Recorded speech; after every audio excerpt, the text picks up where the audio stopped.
हाँ जी बेटा। आज अपन करने वाले हैं इंटरनेशनल टैक्सेशन का रिवीजन। अपने लिए काफ़ी ज़्यादा इम्पोर्टेंट चैप्टर जो है ये होता है एग्ज़ाम्स के अंदर।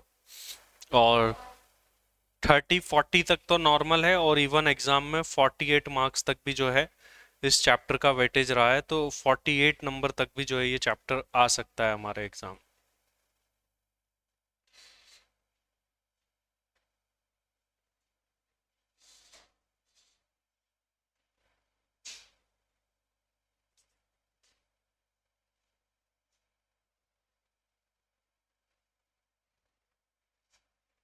चलिए, तो स्टार्ट करते हैं। देखिए यहाँ पर अपन को क्या पढ़ना है। इंटरनेशनल टैक्सेशन के अंदर अपन को पढ़ने हैं दो पार्ट। पहला पार्ट जो अपन को पढ़ना है इंटरनेशनल टैक्सेशन के अंदर, वो है डबल टैक्सेशन रिलीफ।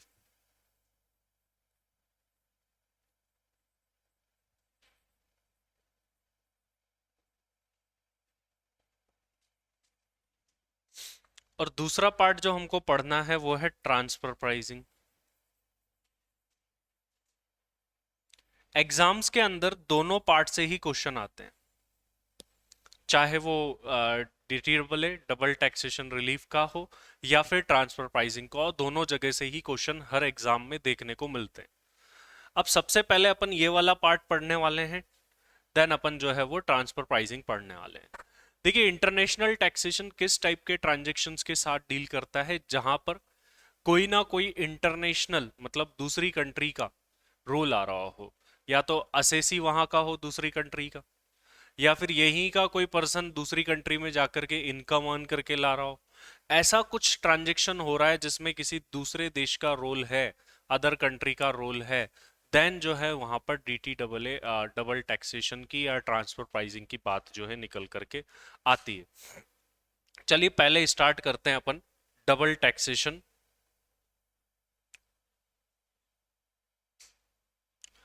देखिए होता क्या है कि दुनिया में अलग अलग टाइप से जो है डबल टैक्सेशन होते हैं। अलग अलग टाइप से टैक्सेस जो है वो लगाए जाते हैं। मेनली डबल टैक्सेशन जो है वो दो टाइप के होते हैं बेटा, जो आपको यहाँ पर आपके सामने दिख रहे होंगे। एक होता है इकोनॉमिक डबल टैक्सेशन, और एक होता है जुरिस्डिक्शनल डबल टैक्सेशन। जब हमारी इनकम सेम कंट्री में दो बार टैक्स हो रही हो, इंडिया के अंदर ही एक बार टैक्स लग चुका है, उसी इनकम पर फिर से टैक्स लग रहा हो, अगर इस तरीके से डबल टैक्सेशन लगता है तो उसको बोलते हैं इकोनॉमिक डबल टैक्सेशन। और वहीं ऑन दी अदर हैंड, जब सेम इनकम दो अलग अलग कंट्री में टैक्सेबल हो रही हो, पहले यूएस में भी टैक्स लग गया, देन इंडिया में भी टैक्स लग रहा है, इस टाइप के डबल टैक्सेशन को बोला जाता है जुरिस्डिक्शनल डबल टैक्सेशन। अब होता क्या है कि काफी सारे लोग, मान लीजिए मैं यहाँ से यूएस में कोई क्लास लेने गया, वहां पर मैंने क्लास ली, मैंने इनकम कमाई, वहां पर भी टैक्स लग गया, अब इंडिया में आ रहा हूँ फिर से इंडिया में टैक्स लग रहा है, ये डबल टैक्सेशन हो जाते हैं। तो इन डबल टैक्सेशंस को रोकने के लिए क्या करते हैं, दो देश आपस में बैठते हैं और आपस में बैठ करके वो एक एग्रीमेंट बनाते हैं जिसको बोलते हैं double taxation avoidance agreement, DTAA। अब ये डबल टैक्सेशन अवॉइडेंस एग्रीमेंट बनाएंगे तो क्या सर इनके कोई फॉर्मेट फिक्स्ड है?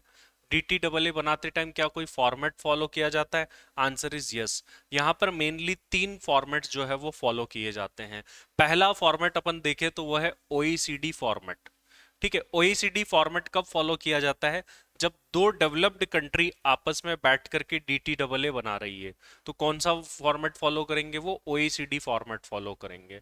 वहीं एक होता है यूके फॉर्मेट, जब एक डेवलप्ड और एक डेवलपिंग इस तरीके से दो कंट्री मिलकर के एग्रीमेंट बना रहे हैं, तो वो कौन सा फॉलो करेंगे? वो यूके फॉर्मेट फॉलो करेंगे। और कोई भी कंट्री, यूएस बोलता है कि हम दुनिया के राजा है, हमारे साथ कोई भी एग्रीमेंट करेगा तो हमारा फॉर्मेट फॉलो करना पड़ेगा। तो कोई भी कंट्री अगर यूएस के साथ में एग्रीमेंट कर रही है तो they need to follow US format, उनको यूएस फॉर्मेट फॉलो करना पड़ेगा। सर ओईसीडी का मतलब क्या है? क्योंकि ओईसीडी यहाँ पर एक ऑर्गेनाइजेशन है, organisation for economic development and cooperation. ठीक है, तो ओईसीडी स्टैंड्स फॉर, ये छोटा सा एक एमसीक्यू क्वेश्चन यहाँ से बन सकता है, इस बात का ध्यान रखना है। Organisation for economic development and cooperation. अब यहां पर आगे बढ़ते हैं बेटा, और अब देखते हैं कि जो रिलीफ दी जाती है, अब ये डबल टैक्सेशन जो हो गया है, जैसे मान लो यहाँ पर एक व्यक्ति की कहानी देखते हैं। रामू नामक एक व्यक्ति है, ठीक है, वो इंडिया का रेसिडेंट है।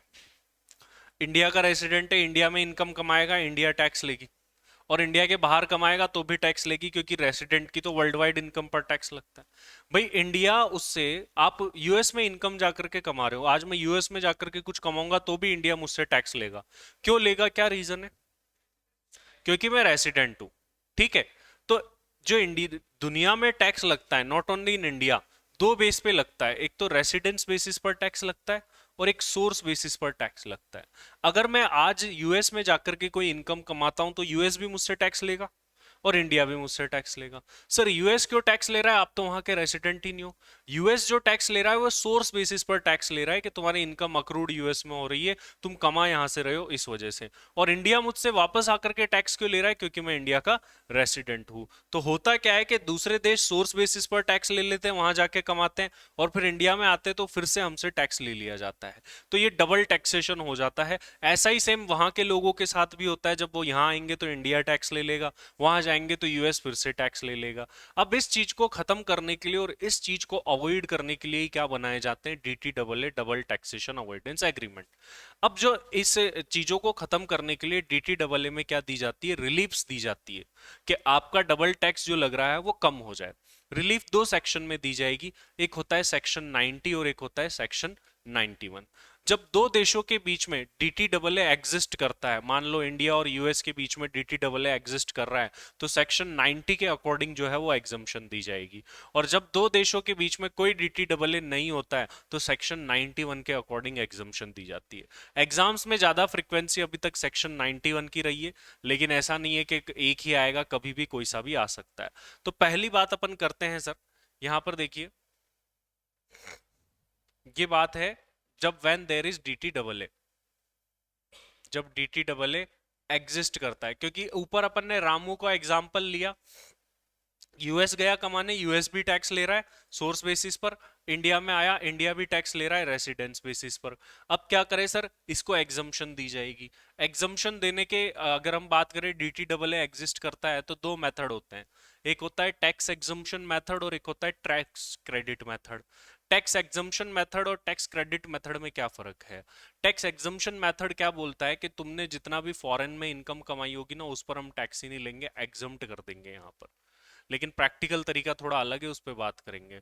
और वहीं टैक्स क्रेडिट मेथड क्या बोलता है कि हम नॉर्मली तुम्हारी पूरी इनकम पर टैक्स लगाएंगे, देन जो तुम टैक्स यूएस में अदर कंट्री में पे करके आए उसका क्या दे देंगे, क्रेडिट दे देंगे।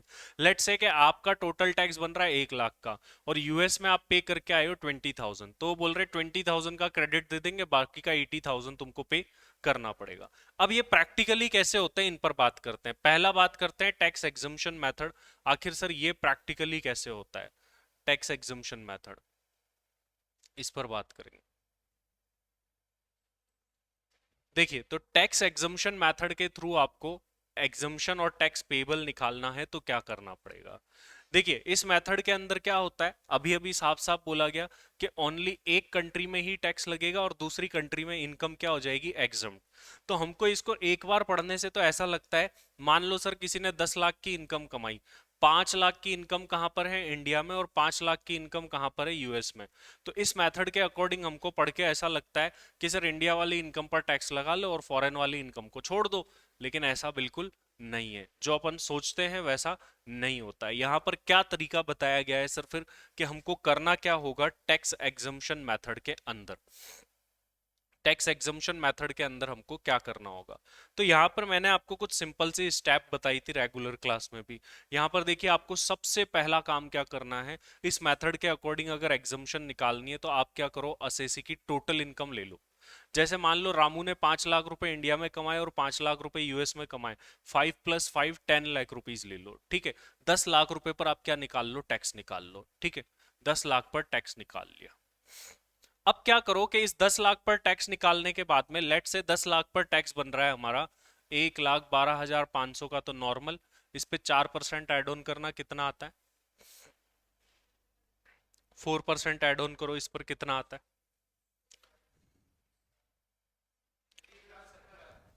1,07,000 1,17,000 का टैक्स बन रहा है उसका।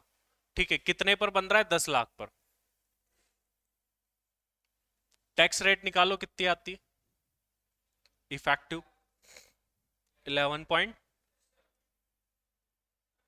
अब क्या करेंगे, जो इंडियन इनकम है ना वही लेंगे और उसके ऊपर इस रेट से टैक्स लगा देंगे, बस दैट्स इट। कितना आ रहा है देखो,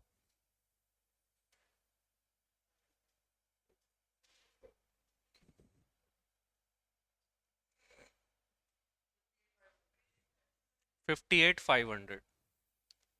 तो देखो लॉजिक क्या बना, टैक्स एग्जम्पशन मेथड के थ्रू अगर हमको एग्जम्पशन देनी है, टैक्स निकालना है, तो एक बार तो फॉरेन इनकम को टोटल इनकम में जोड़ना पड़ेगा। क्यों जोड़ना पड़ेगा भाई, क्या कारण है जो हमको जोड़ना पड़ेगा? अगर हम इसको नहीं जोड़ते तो एसएससी की इनकम ओनली 5 लाख ही होती, और 5 लाख पे टेक्निकली देखो तो रिबेट वगैरह देके कोई टैक्स ही नहीं बनता, तो फिर तो नुकसान हो जाता। तो इंडियन गवर्नमेंट क्या कहती है कि एक बार तो हम तुम्हारी इनकम टोटल इनकम में जोड़ देंगे, जिससे तुम हायर स्लैब में चले जाओ, फिर तुम्हारी इफेक्टिव टैक्स रेट निकाल लेंगे, फिर उस टैक्स रेट से टैक्स हम इंडियन इनकम पर ही लगाएंगे। ठीक है, तो इंडियन इनकम लेंगे और फिर उस इफेक्टिव टैक्स रेट से हम तुम्हारे ऊपर टैक्स लगा देंगे। तो एक तरीके से ये हो गया कि जो आपकी इफेक्टिव टैक्स रेट आती पूरे 10 लाख पर, टैक्स रेट वही लगेगी। ठीक है, लेकिन वो लगेगी कितने पर? ओनली इंडियन इनकम पर ही लगेगी। तो वो ये बोल रहे हैं कि हम तुम्हारी इनकम एग्जम्प्ट कर रहे हैं लेकिन पूरी नहीं कर सकते। पूरी करेंगे तो सरकार बेवकूफ कहलाएगी, बोलेगी देखो 5 पर तो इन्होंने लिया ही नहीं, सीधा सीधा छोड़ दिया, बोला 5 पर तो लगा ही नहीं। और बाकी 5 के ऊपर अगर तुम टैक्स निकालोगे तो टैक्स रेट कम होती है, टैक्स और कम बनेगा उल्टा। तो सरकार ने क्या बोला, एक बार तो हम फॉरेन की इनकम को शामिल करेंगे, टैक्स रेट निकालेंगे जो कि थोड़ी ज्यादा आएगी, फिर हम जो है लगाएंगे किसको, किसके ऊपर? उसको ओनली इंडियन इनकम पर ही लगाएंगे। ठीक है, ये पहला मेथड हो गया हमारा। टैक्स क्रेडिट मेथड के अंदर क्या होता है देखो बेटा, टैक्स क्रेडिट मेथड में आपको सिंपल सा बता देता हूं, उसमें भी आपको क्या करना है। लेट्स से कि यहां पर रामू जिसका एग्जाम्पल अपन लेकर के चल रहे हैं, उसके इंडिया में 5 लाख की इनकम है और फॉरेन में भी 5 लाख, और फॉरेन में उसने टैक्स दिया लेट्स से 20%, 5 लाख का 20%। ठीक है, उसने टैक्स दे दिया कितना? 1 लाख रुपए का। तो यहां पर टैक्स क्रेडिट मेथड क्या बोलता है कि तुम एक काम करो, इंडियन इनकम लो और फॉरेन इनकम लो। ठीक है sir, Indian plus foreign income को टोटल करके टैक्स निकाल दो। ठीक है, इंडियन इनकम को भी जोड़ लो और फॉरेन इनकम को भी जोड़ लो और टैक्स निकाल दो। बोला ठीक है सर, टैक्स निकाल लिया आपने। ठीक है, टैक्स वॉट एवर जो भी आया, उसमें से तुम क्या करो कि फॉरेन में जो टैक्स तुमने दिया है, कितना दिया है? 5 लाख का 20%, 1 लाख, वो लेस कर दो, बाकी टैक्स भरना है। तो दोनों में फर्क क्या हुआ सर? दोनों के अंदर फर्क क्या है बताओ? इसमें ओनली इंडियन इनकम लेते हैं और उस पर वो इफेक्टिव रेट से टैक्स लगा देते हैं। उधर क्या बोला कि तुमको इंडियन फॉरेन दोनों लेनी है, पूरा टैक्स निकालना है, फिर जो टैक्स आया उसमें से फॉरेन में जो पे करा है वो रिड्यूस कर देना है, बाकी टैक्स तुमको देना है। तो इन दोनों में ये फर्क है। टैक्स एग्जम्पशन मेथड में इफेक्टिव टैक्स रेट निकालते दोनों इनकम लेके, फिर वो effective tax rate only Indian income पर लगाते हैं। टैक्स क्रेडिट मेथड में दोनों इनकम को लेकर के टैक्स निकालते हैं, देन जो फॉरेन में पे करके आए हो उसको रिड्यूस कर देते हैं। ये दोनों के अंदर फर्क है, टैक्स एग्जम्पशन और टैक्स क्रेडिट मेथड। ये टैक्स एग्जम्पशन और क्रेडिट मेथड कब लगेंगे? जब डीटी डबल ए हो। ठीक है, इन दोनों के क्वेश्चंस क्वेश्चन बैंक में डाल रखे हैं मैंने, तो वहां से आप इन दोनों के प्रैक्टिस कर लेना। और डीटी डबल ए के कुछ एक्स्ट्रा क्वेश्चंस भी है। ट्रांसफर प्राइसिंग में तो हमारे स्टडी मटेरियल में काफी इनफ क्वेश्चन है, तो क्वेश्चन बैंक में जो अपने क्वेश्चन है वो आपको ट्रांसफर प्राइसिंग में मॉड्यूल से, स्टडी मटीरियल से मिलेंगे। क्योंकि जितने भी टाइप के क्वेश्चन बन सकते हैं वो हमारी स्टडी मटीरियल में है ट्रांसफर प्राइसिंग के लिए। बाकी जहां पर बाकी सारे चैप्टर में तो है ही नहीं, काफी सारे आप देखो, और कुछ चैप्टर तो मॉड्यूल में ही नहीं है, ढूंढोगे तो। आप अगर सीएमए इंस्टीट्यूट का मॉड्यूल उठा करके देखते हो तो जितने चैप्टर अपन टोटल पढ़ते हैं क्लास में, उसके 40% चैप्टर का नाम तक नहीं है, जबकि वो आते हैं एग्जाम में। वो नाम क्यों नहीं है? वो इंटर से रिलेट करते हैं, तो उनका सोचना है तुम तो इंटर में पढ़ के आ गए हो, इस वजह से उनका नाम नहीं है। चलिए, अब ये बात तो हो गई दोनों रिलीफ की। ये कब अपनाई जाती है? जब दोनों देशों के बीच में क्या हो रखा हो? डीटी डबल ए हो रखा हो। अगर दोनों देशों के बीच में डीटी डबल ए एग्जिस्ट नहीं करता है तो फिर क्या किया जाएगा? अगर डीटी डबल ए एग्जिस्ट नहीं करता है तो फिर जो है यूनिलेटरल, एक पक्षीय, यूनिलेटरल का मतलब क्या होता है, एक पक्षीय। बायलेटरल का मतलब क्या होता है, द्विपक्षीय, दोनों पक्ष जो है। अब यूनिलेटरल रिलीफ दी जाती है अगर दोनों देशों के बीच में एग्रीमेंट एग्जिस्ट नहीं कर रहा हो। जब यूनिलेटरल रिलीफ कौन देगा सर, मान लो रामू जो है अपना यूएस में इनकम कमा के आया 5 लाख की, इंडिया में भी 5 लाख की इनकम है, ठीक है, कौन देगा, रेसिडेंस कंट्री देती है, ठीक है। सोर्स कंट्री अपना पूरा टैक्स ले लेगी, यूएस उस 5 लाख पे पूरा टैक्स ले लेगा। तो सर जो इसको रिलीफ वगैरह देगा वो कौन देगा, इंडिया देगा। रिलीफ वगैरह जो है इंडिया के अंदर दी जाएगी, ना कि फॉरेन में दी जाएगी, इस बात का आप ध्यान रखिएगा। यस, यूनिलेटरल मतलब एक पक्षीय रिलीफ होती है। अब यूनिलेटरल रिलीफ कैसे दी जाती है उसका सवाल आता है। देखिए होता क्या है कि यहां पर भी आपको वही सेम काम करना है। क्या सेम काम करना है सर, इंडियन इनकम लेनी है, फॉरेन इनकम लेनी है, दोनों इनकम लेनी है, 5+5 10 लाख रुपीज, ठीक है। अब आपको क्या करना है कि 10 लाख के ऊपर पूरा टैक्स निकाल लेना है, तड़का वगैरह लगा के, हेल्थ एंड एजुकेशन सेस वगैरह सब कुछ निकाल ली इनकम। अब ये इनकम निकालने के बाद में उसमें से रिलीफ मिलेगी अंडर सेक्शन 91। 91 की रिलीफ कैसे निकलती है, आपको क्या करना होगा कि लेट से के फॉरेन के अंदर वो 10% का टैक्स दे करके आया है, ठीक है। आपको इंडियन टैक्स रेट और फॉरेन टैक्स रेट में से लोअर लेनी है। फॉरेन की 10% है मैंने बता दिया, इंडियन की निकालनी पड़ेगी, निकाल लो। 10 लाख पे टैक्स कितना बनता है, 1,17,000 का। निकालो क्या बन रही है टैक्स रेट, 11.7 आई थिंक, अभी निकाली थी। दोनों में से जो भी लोअर हो वो ले लो, ठीक है, दोनों में से जो भी लोअर हो, और उतने रुपए की रिलीफ दे दो किसके ऊपर, डबली टैक्स्ड इनकम के ऊपर। जिस इनकम पर डबल टैक्सेशन लगा है उसके ऊपर इतने रुपए की रिलीफ दे दो। देखो पहले वो देख लेते हैं, फिर अपन बात करेंगे वापस से प्रैक्टिकल। यहां पर देखो, सबसे पहले तो क्या करना है, टोटल इनकम लेनी है, इंडियन इनकम और फॉरेन इनकम को इंक्लूड करके, ठीक है। टोटल इनकम ले ली रामू की, 5+5 10 लाख रुपीज, ठीक है। उसके बाद में क्या करना है, टैक्स पेबल निकाल लेना है सर। टैक्स निकाल लिया हमने, 1,17,000 आएगा, ठीक है। Now calculate average rate of tax, India की टैक्स रेट निकालनी है, tax payable divide by total income, ठीक है। Tax payable 1,17,000 divide by total income 10 lakh आ रही, 11.7% इंडिया की टैक्स रेट आ गई, ठीक है। अब इसके बाद में हमको क्या निकालना है, find out the rate at which tax is paid in foreign country. Foreign country में तुमने जो टैक्स पे करा है वो निकाल लेना है, ठीक है सर, वो भी निकाल ली। अब क्या करना है तुमको, टैक्स रेट निकालनी, एवरेज रेट ऑफ टैक्स या निकाली, फॉरेन कंट्री की पता ही होती है जनरली, आसानी से मिल जाती। इन दोनों में से क्या लेनी है, लोअर, ठीक है सर, लोअर ले ली। 10 और 11.7 दोनों में से लोअर क्या आ रही है हमारे, 10%। 10% से टैक्स लगाना है हमको, ठीक है, रिलीफ देनी है उसके ऊपर। फॉरेन इनकम जो भी है 5 lakh rupees, double taxed income, आपको डबल टैक्स्ड इनकम वर्ड ज्यादा ध्यान रखो, ठीक है। डबल टैक्स इनकम में से आपको क्या करना है, उस लोअर रेट से मल्टीप्लाई कर देना, 10%। 5 लाख का 10% कितना आ गया, 50,000। तो जो अपना एक्चुअल में टैक्स बन रहा है 1,17,000, टोटल वही बन रहा है ना जोड़कर, उसमें से ये 10% मतलब 50,000 रुपीज जो है लेस हो जाएंगे, बाकी टैक्स हमको भरना पड़ जाएगा। अच्छा, आप काफी बार यहाँ पर क्या होता है, कुछ डिडक्शंस भी आते हैं, बीच में डिडक्शन दे दिए जाते हैं, तब आपको कंफ्यूजन होता है। अब मान लो रामू की यही इनकम जो 5 लाख रुपए है, ये जो 5 लाख रुपए की इनकम है ये रॉयल्टी की इनकम है, बुक लिखी थी उसने, रॉयल्टी की इनकम थी। अब रॉयल्टी के ऊपर 80 QQB में डिडक्शन मिलती है 3 लाख रुपए की। तो अब यहां पर देखो क्या होता कि 5 लाख रुपए क्या होती, 5 लाख रुपए उसकी फॉरेन इनकम, और 5 लाख में से 3 लाख का अभी डिडक्शन देंगे, ठीक है, वो बाद में बात करते हैं। 5+5 10 लाख हो गई ग्रॉस टोटल इनकम, उसमें से डिडक्शन मिलता है उसको 80 QQB में 3 लाख का, तो इनकम कितनी रह जाती, 7 लाख। 7 लाख के ऊपर क्या निकाल लेते अपन, टैक्स निकाल लेते और तड़का लगा देते हेल्थ एंड एजुकेशन सेस का। सब कुछ कर लिया हमने, ठीक है, टैक्स वगैरह निकाल लिया, तड़का लगा दिया। अब उसमें से रिलीफ देनी है 91 की। रिलीफ देने के लिए हमको क्या चाहिए होता है सर, एक तो इंडियन टैक्स रेट, वो तो नॉर्मली 7 लाख पे जो भी टैक्स बना, 7 लाख पे निकालो कितना बनेगा, 12,500। 5 लाख पर उसके ऊपर 2 लाख का 20% कर लो, 40,000, 50,000, 52,500, उस पर 4% ऐड कर दो, ठीक है। 54,600 डिवाइड बाय 7 लाख इंटू 100, 7.8%। और वहीं फॉरेन में 5 लाख की थी, तो सर 5 लाख पे उसका टैक्स कितना बना होगा, टैक्स कितना दिया, लेट से उसने टैक्स दिया 20,000 का, 20,000 का टैक्स लगा। अब सर हमको फॉरेन टैक्स रेट कैसे निकालनी है, तुम क्या करोगे, 20,000 डिवाइड बाई 5 लाख इंटू 100 ऐसा करोगे, गलत हो गया। गलत क्यों है सर, अरे उसको डिडक्शन भी तो मिला है। सर वो डिडक्शन तो इंडियन इनकम से मिला होगा ना, नहीं। कैसे सर, वो जो डिडक्शन की हम बात कर रहे हैं वो मिलता ही रॉयल्टी इनकम में से, तो रॉयल्टी इनकम में से मिल रहा है, इसका मतलब वो फॉरेन वाली इनकम में से डिडक्शन मिल गया। तो जो 5 लाख की फॉरेन इनकम थी, क्या पूरे 5 लाख पर इंडिया ने टैक्स लिया है क्या? रिलीफ ओनली किस में से मिलेगी, डबल टैक्स इनकम से। रामू ने फॉरेन से कमाए थे 5 लाख, लेकिन 3 लाख की डिडक्शन भी तो मिल गई।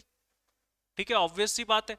तो पहली बात तो सर ये है कि टैक्स रेट कैसे निकालेंगे। टैक्स रेट जो है वो सवाल आता है कि सर हम क्या करेंगे, टैक्स रेट क्या हम 20,000 डिवाइड बाय 5 लाख करें, या हम 20,000 डिवाइड बाय 2 लाख करें, ये सवाल आता है। तो मैं बता दूं आपको, वो 5 लाख पे ही लेनी है टैक्स रेट। तो 20,000 डिवाइड बाय 5 लाख ही करना है। काफी लोगों को कंफ्यूजन होता है कि 5 लाख करे या वो वाला करे, तो 5 लाख करना है। इसका मतलब 20,000 डिवाइड बाय 5 लाख करोगे तो वही सेम जो आप सोच रहे थे वही करना है, इसमें एक्स्ट्रा दिमाग नहीं लगाना होता। कितना परसेंट आ रहा है? हम्म, कितनी परसेंट टैक्स रेट आ गई? 4% टैक्स रेट आ गई। अब 91 में रिलीफ देनी है double tax income into lower rate. Lower 4% ही है, डबल टैक्स इनकम कितनी ले सर? ओनली 2 लाख लेनी है। ठीक है, क्योंकि 3 लाख का तो डिडक्शन मिल गया, उस पर तो इंडियन टैक्स नहीं लिया। तो 2 लाख का 4% करना होगा, 8,000 रुपीज की क्या मिल जाएगी तुमको, रिलीफ मिल जाएगी, बाकी टैक्सेबल हो जाएगा। क्लियर है ये बात? ठीक है, तो यहां पर अपना dt डबल ए का पार्ट जो है पूरा हो गया, बड़ा ही छोटा सा dt डबल ए था। अब जो अपना आगे आता है वो है ट्रांसफर प्राइसिंग। और ट्रांसफर प्राइसिंग से क्वेश्चंस जो है वो बहुत ज्यादा बनते हैं, मतलब एग्जाम के अंदर 10 15 20 नंबर तक भी जो है ये चैप्टर आया हुआ है। ट्रांसफर प्राइसिंग आखिर है क्या, क्यों पढ़ना पड़ता है? एक कॉस्टिंग में भी ट्रांसफर प्राइसिंग होता है, वो अलग है और ये अलग है। पहली बात तो काफी लोग समझते हैं दोनों सेम चैप्टर है, सर एक ही बार पढ़ना पड़ेगा। ऐसा कुछ नहीं है, बिल्कुल ही अलग है दोनों आपस में। अब ट्रांसफर प्राइसिंग देखो होता कैसे है। मान लो ये HUL है इंडिया की, और ये DUL है दुबई की। ठीक है, Hindustan Unilever limited, Dubai Unilever limited. अब क्या करा, HUL और दुबई यूनिलीवर लिमिटेड आपस में क्या है, एसोसिएट एंटरप्राइज है। ठीक है, तो होता क्या है कि अब यहां पर देखो ये टैक्स रेट इंडिया में कितनी दे रही है, HUL 30%, वहीं दुबई में मान लो टैक्स रेट कितनी है, 5%। तो अब ये लोग तो दोनों आपस में एसोसिएट है, भाई बहन है, बोलेंगे यार एक काम कर यार, मेरी जो भी इनकम है मैं किसी ना किसी तरीके से तुझे ट्रांसफर कर दूं, और तू टैक्स दे दे, 5% ही लगेगा, 25% अपने घर में बच जाएगा। ऐसा ये सोचते हैं। तो होता क्या है कि जो इंटरनेशनल ऑर्गेनाइजेशंस होते हैं वो जनरली क्या करते हैं, अपनी इनकम्स को इंडिया से शिफ्ट करके फॉरेन में दिखाना चाहते हैं, और ताकि उनका टैक्स क्या बन जाए, कम बन जाए। तो ये इंडिया से जब पैसा दूसरी जगह दिखाएंगे तो इंडिया को तो टैक्स का नुकसान हो रहा है सीधा सीधा, इंडिया को कुछ भी टैक्स नहीं आ रहा है। तो क्या करें, इन चीजों पर कंट्रोल करने के लिए ही ट्रांसफर प्राइसिंग बनाए गए। ये कैसे अपनी इनकम्स को कम करते हैं, काफी सारे तरीके हैं।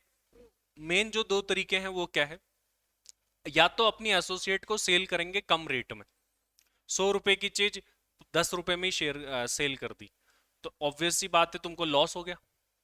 ठीक है, जब लॉस बताओगे और बोलोगे इसका तो खर्चा, ये तो खर्चा डेबिट कर लेगी, ऊपर से इसके पास में वो पैसा पहुंच गया, इनकम पहुंच गई।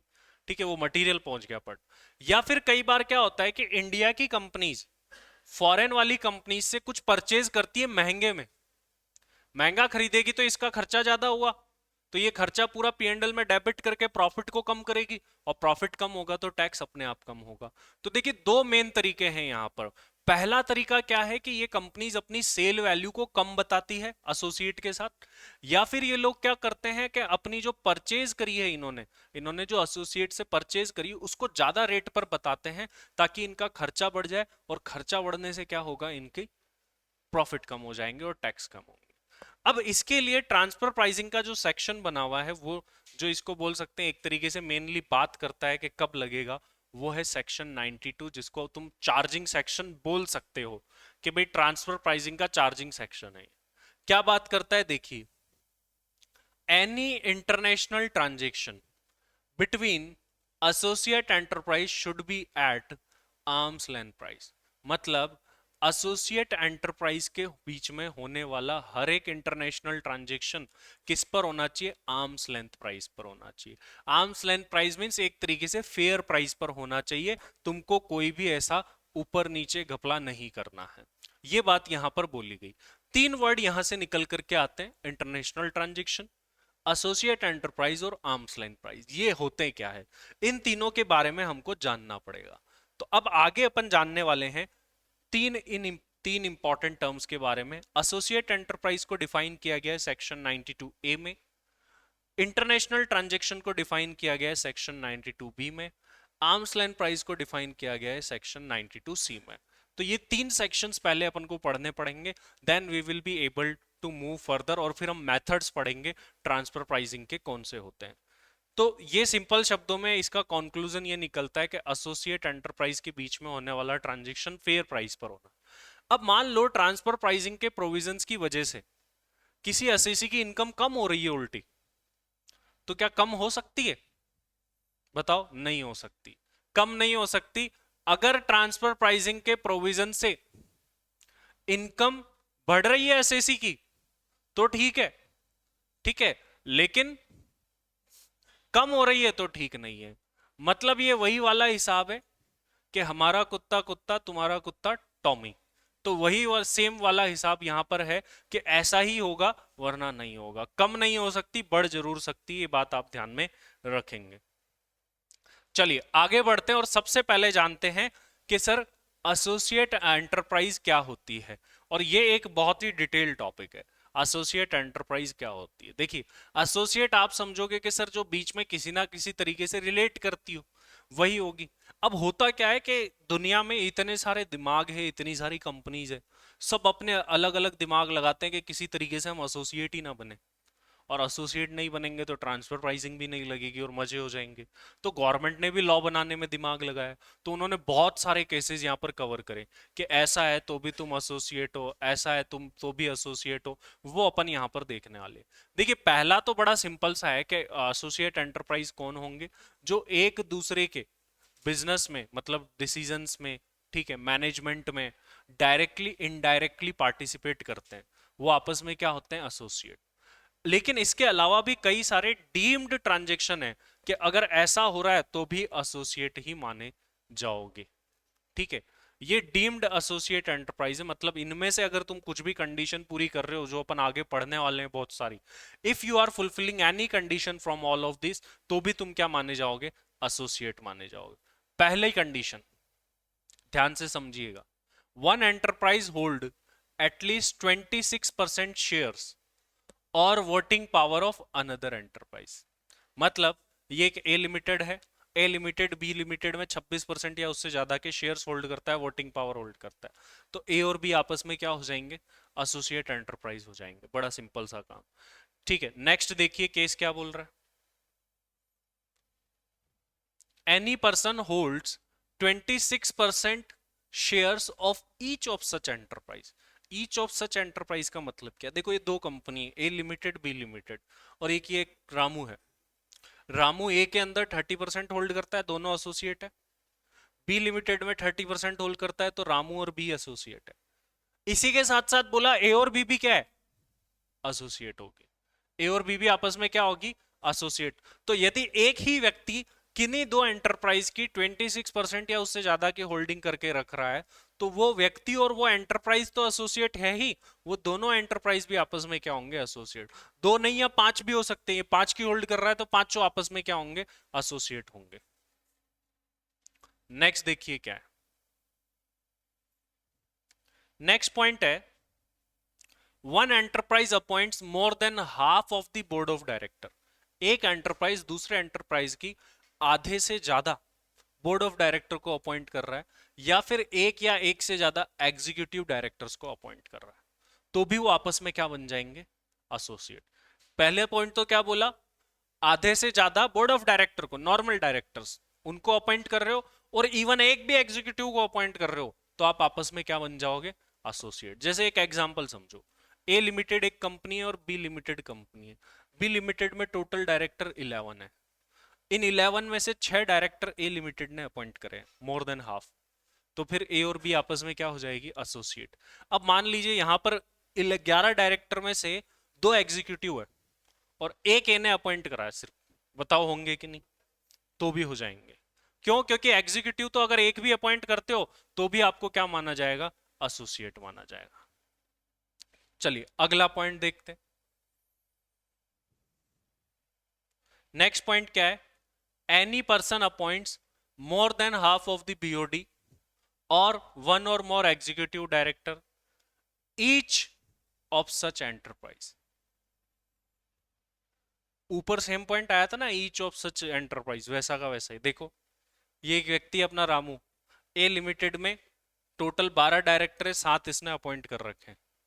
बी लिमिटेड में टोटल 10 डायरेक्टर है और इसने कितने अपॉइंट कर रखे बताया नहीं, 6 अपॉइंट कर रखे हैं मान लो, या एक एग्जीक्यूटिव अपॉइंट कर रखा है, ठीक है। तो अब रामू और ए एसोसिएट है, रामू और बी एसोसिएट है, और कौन बनेगा बताओ, ए और बी भी आपस में क्या बन जाएंगे, एसोसिएट बन जाएंगे। ठीक है सर, ये भी बड़ा सिंपल सा पॉइंट था, इसके नीचे थोड़ी ना कुछ है। ठीक, चलिए आगे बढ़ते हैं, और कौन सा केस है देखो। वन एंटरप्राइज गारंटीज एटलीस्ट 10%, किसका 10% और किसकी guarantee, of the total borrowing of the other enterprise. मतलब एग्जांपल से समझते हैं, ए लिमिटेड है, बी लिमिटेड है, ठीक है। बी लिमिटेड ने टोटल 100 करोड़ रुपए के लोन ले रखे हैं। इस 100 करोड़ के लोन में, अब लोन लेना हो तो गारंटर लाना पड़ता है, तो हुआ क्या कि ए लिमिटेड ने इसके 20 करोड़ की लोन की गारंटी दे रखी है, मतलब टोटल लोन का 20%। प्रोविजन क्या बोल रहा है कि एक एंटरप्राइज अगर दूसरे एंटरप्राइज की टोटल लोन का 10% या उससे ज्यादा गारंटी देता है तो वो आपस में क्या बन जाएंगे, एसोसिएट। तो ए और बी यहां पर क्या बन जाएंगे, एसोसिएट। बड़ा सिंपल सा पॉइंट था। चलिए let's move further. A limited, a loan given by one enterprise to another enterprise, एक ऑर्गेनाइजेशन ने दूसरे को लोन दिया है, constitute at least 51% of the book value of the total asset of another enterprise। मतलब क्या है, ध्यान से समझो आप। बी लिमिटेड की टोटल असेट है 100 करोड़ रुपए की, ठीक है। ए लिमिटेड ने ही बी लिमिटेड को लोन दे रखा है 60 करोड़ का। तो आप ये देखें तो इसकी टोटल असेट 100 करोड़ की है, जिसमें से 60 करोड़ का लोन ए लिमिटेड से ले रखा है। इनडायरेक्टली देखे तो ए लिमिटेड ने लगा रखे 60 करोड़ रुपए तो इसके बिजनेस में, तो 60% पार्ट ए लिमिटेड ने लगा रखा है। क्या बोलता है कि जब एक कंपनी दूसरी कंपनी की टोटल असेट के 51% या उससे ज्यादा लोन दे रखा है तो वो दोनों एंटरप्राइज आपस में क्या बन जाएगी, एसोसिएट एंटरप्राइज बन जाएगी। तो यहां पर ध्यान रखना, टोटल असेट और उन टोटल असेट में से कितना लोन आपकी अदर एंटरप्राइज ने दे रखा है। अगर यह 51% को क्रॉस कर रहा है तो ही यहां पर कवर होगा। नेक्स्ट देखिए क्या बोल रहा है, the business of one enterprise is Holi dependent on the know how, patent, copyright etcetera of other enterprise. मतलब एक एंटरप्राइज चलेगा ही तब जब दूसरा उसको अपनी टेक्नोलॉजी दे। जैसे कोको कोला इंडिया है, वो कब चलेगी, जब कोको कोला यूएस उसको फॉर्मूला बताएगी कि बनाना ही कैसे है चीज, तभी तो चलेगी, वरना चल ही नहीं पाएगी। इसका मतलब कोको कोला इंडिया पूरी तरीके से डिपेंड करती है कोको कोला यूएस के नो हाउ, पेटेंट, कॉपीराइट पर। अब आपस में दोनों क्या हो गए, एसोसिएट हो गए आपस में। यही बात यहां पर बोली गई है। नेक्स्ट देखिए, बताओ नेक्स्ट पॉइंट क्या है पढ़ के।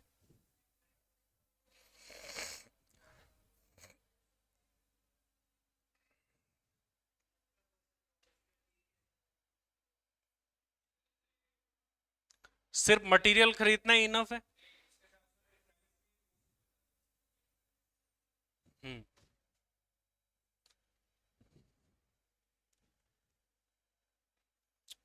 90% और more raw material required by one enterprise. एक एंटरप्राइज को जितना मटेरियल चाहिए उसका 90% या उससे ज्यादा is supplied by other enterprise, दूसरा देता है उसको। And the price and other conditions relating to the supply are influenced by such other enterprise. मतलब क्या है, जैसे समझो ए लिमिटेड बी लिमिटेड को मटेरियल देता है, ठीक है। अब बी लिमिटेड ने रॉ मटेरियल सप्लाई करा इसको 92 करोड़ रुपीस का। लेट से इसका 100 करोड़ की टोटल परचेज है रॉ मटेरियल की, उसमें से 92 करोड़ रुपीस तो बी ने करे हैं इसको, ठीक है। मतलब ए लिमिटेड खरीदने वाला है, बी लिमिटेड देने वाला है। इसने टोटल मिला के 100 करोड़ का मटेरियल खरीदा, उसमें से 92 करोड़ तो बी ने दिए, और सारी प्राइस एंड कंडीशन बी ने डिसाइड करी। तो फिर ये दोनों आपस में क्या एसोसिएट। अगर सर ऐसा नहीं होता, दोनों आपस में नेगोशिएट करके टर्म्स एंड कंडीशन एग्रीमेंट बना के करते हैं, तो ये पॉइंट एप्लीकेबल नहीं होगा। मतलब ये होगा कि कोई दूसरा आपको सामान दे रहा है और इस ट्रांजेक्शन की सारी प्राइस, जितनी भी टर्म्स एंड कंडीशन है, वो भी अगला ही डिसाइड कर रहा है। You don't have any control. तो उस केस में आप क्या हो, एसोसिएट। अगर आपका इन्फ्लुएंस है प्राइस पर या कोई दूसरी चीजों पर, तो आप जो है आपस में एसोसिएट नहीं होंगे। ये बात यहां पर बोली गई है। तो एक एंटरप्राइज दूसरे की जरूरत का 90% या उससे ज्यादा जो है वो पूरा कर रही है। Next, goods manufactured. यहां से क्या है, ये जितने भी केस बन रहे हैं शॉर्ट क्वेश्चंस आ सकते हैं आपके। शॉर्ट क्वेश्चन जो 2-2 नंबर के आते हैं, अब पहले 1-1 नंबर के 20 आते थे, अब 2-2 नंबर के 10 हो चुके हैं सेक्शन बी में, और सेक्शन ए में 1-1 नंबर के 20 रहे। पहले 1 into 20 1 into 20 था, अब 1 into 20 और 2 into 10 रह गए, ठीक है। तो ये 2 मार्क्स में आराम से क्वेश्चन बन सकता है। देखो अब क्या है, goods manufactured by one enterprise are sold to other enterprise and price और other condition are influenced by other enterprise. मतलब क्या है, देखो एक कंपनी है ए लिमिटेड, एक कंपनी है बी लिमिटेड, दोनों आपस में एसोसिएट है। ए लिमिटेड इसको मटेरियल सप्लाई करती है, बना करके गुड्स बनाती है और किसको बेच देती है, बी को बेच देती है। प्राइस एंड अदर कंडीशन कौन फिक्स करता है, ए लिमिटेड, बेचने वाली कंपनी फिक्स करती है, ठीक है। और ये क्या करती है, बनाती है और किसी को बेचती है, बी को ही बेचती है बना करके, और प्राइस वगैरह सारा कौन फिक्स करती है, ए लिमिटेड ही फिक्स करती है। तो यहां पर क्या बोला, goods manufactured by one enterprise are sold to other enterprise, ठीक है। एक बनाता है दूसरे को बेचता है, और दोनों एसोसिएट है, और ये जो भी बनाता है उसकी प्राइस एंड ऑल कौन फिक्स करता है, खुद ही करता है फिक्स, और देन बेचता है उसको। तो फिर इस केस में ये दोनों आपस में क्या हो जाएंगे, एसोसिएट हो जाएंगे। बड़े सिंपल सिंपल से केस है, मैक्सिमम एग्जाम में केस आएगा तो एसोसिएट ही बन रहा होगा घूम फिर के किसी ना किसी जगह पर। तो अब देखो क्या है, one enterprise is controlled by individual and other enterprise is controlled by such individual और हिज रिलेटिव और jointly by individual and relative. Same सी बात हो गई, पहले भी आई हुई। एक ए लिमिटेड है जिसको रामू कंट्रोल करता है, बी लिमिटेड है उसको भी हो सकता है या तो रामू कंट्रोल करे, या रामू का कोई रिलेटिव कंट्रोल करे, या रामू और उसका रिलेटिव मिलके कंट्रोल करे। तो ये भी दोनों आपस में क्या हो जाएंगे, एसोसिएट एंटरप्राइज हो जाएंगे। चलिए आगे बढ़ते हैं। One enterprise is controlled bye HUF and other enterprise is controlled by member relative और मेंबर और जॉइंटली बाय मेंबर रिलेटिव। मतलब वही सेम सी बात है, पिछले जो जहां पर पहले इंडिविजुअल था वहां पर अब क्या आ गया है, एचयूएफ आ गया है। वही सेम टू सेम बात रामू वाली, इसको मान लो एचयूएफ कंट्रोल करती है, इसको एचयूएफ या एचयूएफ का कोई मेंबर या एचयूएफ का कोई रिलेटिव या वो जॉइंटली मिलकर के कंट्रोल करते हैं। वही सेम टू सेम बात। Next, one enterprise has at least 10% interest in another enterprise being firm AOPPI। अब मान लो होता क्या है, ये दूसरी कंपनी फर्म AOPPI है, मतलब ऑर्गेनाइजेशन है, और एक ये ए लिमिटेड है। ए लिमिटेड क्या करता है, इसके अंदर 10% या उससे ज्यादा की प्रॉफिट शेयरिंग रखता है। कंपनीज के केस में 26% या उससे ज्यादा का शेयर आया था शुरू में। यहाँ क्या बोल रहा है, अगर दूसरा ऑर्गेनाइजेशन कोई फर्म एओपीपीआई है और एक एंटिटी दूसरी के अंदर 10% या उससे ज्यादा की प्रॉफिट शेयरिंग रख रही है, तो ये आपस में क्या बन जाएंगे, एसोसिएट एंटरप्राइज बन जाएंगे। चलिए अबाउट हम एंड में आ गए इसके। Any relationship of mutual interest और मे बी प्रिस्क्राइब्ड, एग्जाम्पल जैसे ज्वाइंट वेंचर में काम, म्यूचुअल इंटरेस्ट, एक साथ आपका एक ही जगह पर इंटरेस्ट है भाई, तो आप आपस में क्या हो, एसोसिएट। जैसे कोई पर्टिकुलर प्रोजेक्ट है जिस पर ए भी काम कर रही है बी भी काम कर रही है, मिलके आपस में क्या बन जाएंगे, एसोसिएट एंटरप्राइज बन जाएंगे, क्योंकि दोनों का म्यूचुअल इंटरेस्ट है इसके अंदर। तो ये अपना था इतने सारे केसेस कि इनमें से अगर कुछ भी पूरा हो रहा हो तो तुम आपस में क्या बन जाते हो, एसोसिएट एंटरप्राइज बन जाते हो। चलिए अब आगे बढ़ते हैं, अब बात करते हैं इंटरनेशनल ट्रांजैक्शन क्या होता है। अभी 92 ये देख लिया, एसोसिएट एंटरप्राइज कब बनोगे। अब अपन बात कर रहे हैं 92 बी की, कब कोई ट्रांजैक्शन इंटरनेशनल ट्रांजैक्शन बनेगा। सिंपल सी बात है, दो या दो से ज्यादा एसोसिएट एंटरप्राइज के बीच में ट्रांजैक्शन हो रहा है, जिसमें से एक एंटरप्राइज इज नॉन रेसिडेंट। जब दो लोगों के बीच में ट्रांजैक्शन हो रहा हो और एक उसमें से क्या हो, नॉन रेजिडेंट हो, तो वो ट्रांजैक्शन इंटरनेशनल ट्रांजैक्शन बन जाता है। देखो, international transaction means transaction between two और मोर associate enterprise and out of which at least one must be non resident, और उनमें से एक क्या है, नॉन रेजिडेंट है, तो ये आपस में क्या बन जाएंगे, एसोसिएट एंटरप्राइज बन जाएंगे। ठीक है सर, सिंपल सी बात है ये तो, कि दो बातें पूरी होनी चाहिए, एसोसिएट एंटरप्राइज और उनमें से एक क्या होना चाहिए, नॉन रेजिडेंट होना चाहिए। अब अगर बात है कि अगर दोनों के दोनों एसोसिएट एंटरप्राइज नॉन रेजिडेंट है, ठीक है, then transfer pricing will only be applicable if income of at least one non resident is taxable under income tax act. मान लो दोनों ही नॉन रेजिडेंट है, तो लग सकता है क्या ट्रांसफर प्राइसिंग, लग सकता है अगर उनमें से एक की इनकम कहाँ टैक्सेबल होती हो, इनकम टैक्स एक्ट मतलब इंडिया में टैक्सेबल होती है उन दोनों में से, क्योंकि फिर इंडिया का हित आ गया वहां पर कि भाई इसकी तो टैक्सेबल होती है ना, तो हमको तो देखना पड़ेगा यहाँ पर लग रही है कि नहीं, चाहे वो नॉन रेजिडेंट है बट इसकी इनकम इंडिया में टैक्सेबल होती है। इंटरनेशनल ट्रांजैक्शन कैसे हो सकते हैं, सेल, परचेज, सर्विस के, लीजिंग के, इनमें से किसी भी टाइप का जो है ट्रांजैक्शन हो सकता है। ये देखो, ये पॉइंट थोड़ा सा अलग है।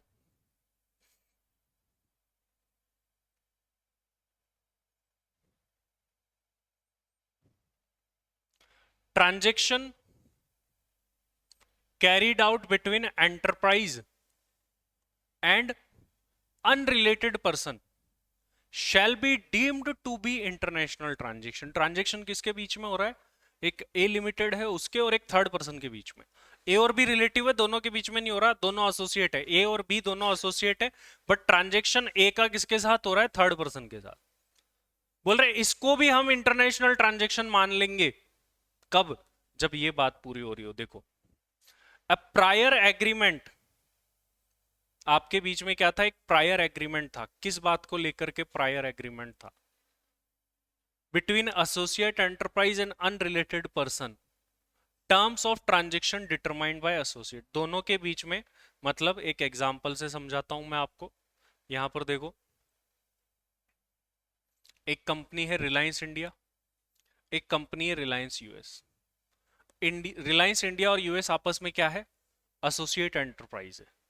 लेकिन हुआ क्या यहां पर, रिलायंस इंडिया और एक्स लिमिटेड के बीच में ट्रांजेक्शन हो रहा है, ठीक है।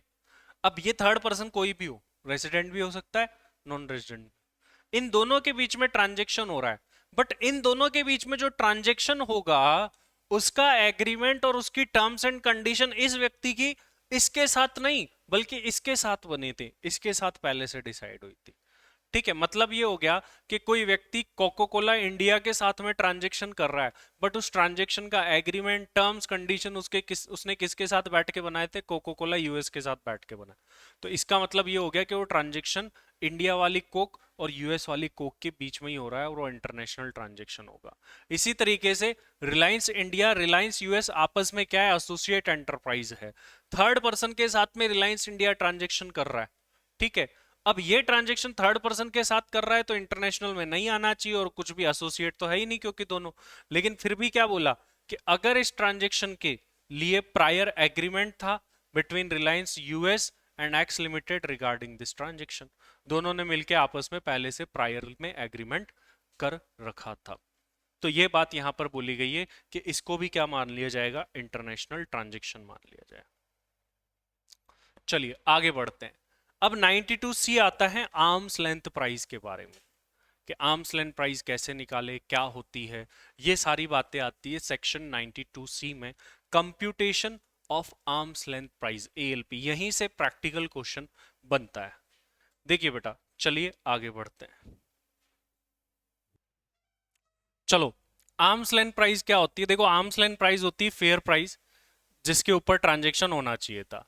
अपन ने बात करी थी कि आर्म्स लेंथ प्राइस की वजह से आपकी इनकम बढ़ सकती है लेकिन किसी एसएससी की कम नहीं हो सकती। कम हो रही है तो उसको इग्नोर कर देंगे।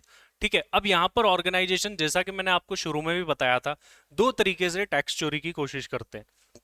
पहला तरीका क्या है कि सेल करेंगे कम प्राइस में। जैसे रिलायंस इंडिया लिमिटेड ने रिलायंस यूएस लिमिटेड को कोई चीज सेल करी 15 लाख रुपए में, जबकि उसकी arms length price fair price 20 lakh रुपए होनी चाहिए थी। मतलब 5 लाख रुपए का चूना लगा दिया सरकार को, 5 लाख पे टैक्स नहीं देंगे भाई, क्या हमने तो कमाए 15। तो इस चीज का निवारण करने के लिए भाई क्या बनाए गए, आर्म्स लेंथ प्राइस के प्रोविजंस बनाए गए कि अब हम बता रहे हैं वैसे कैलकुलेट करो तो ऑटोमेटिकली आपकी जो प्राइस है वो 20 लाख की आएगी और तुमको डिफरेंस जो इनकम है उसके ऊपर क्या देना पड़ जाएगा, टैक्स देना पड़ जाएगा।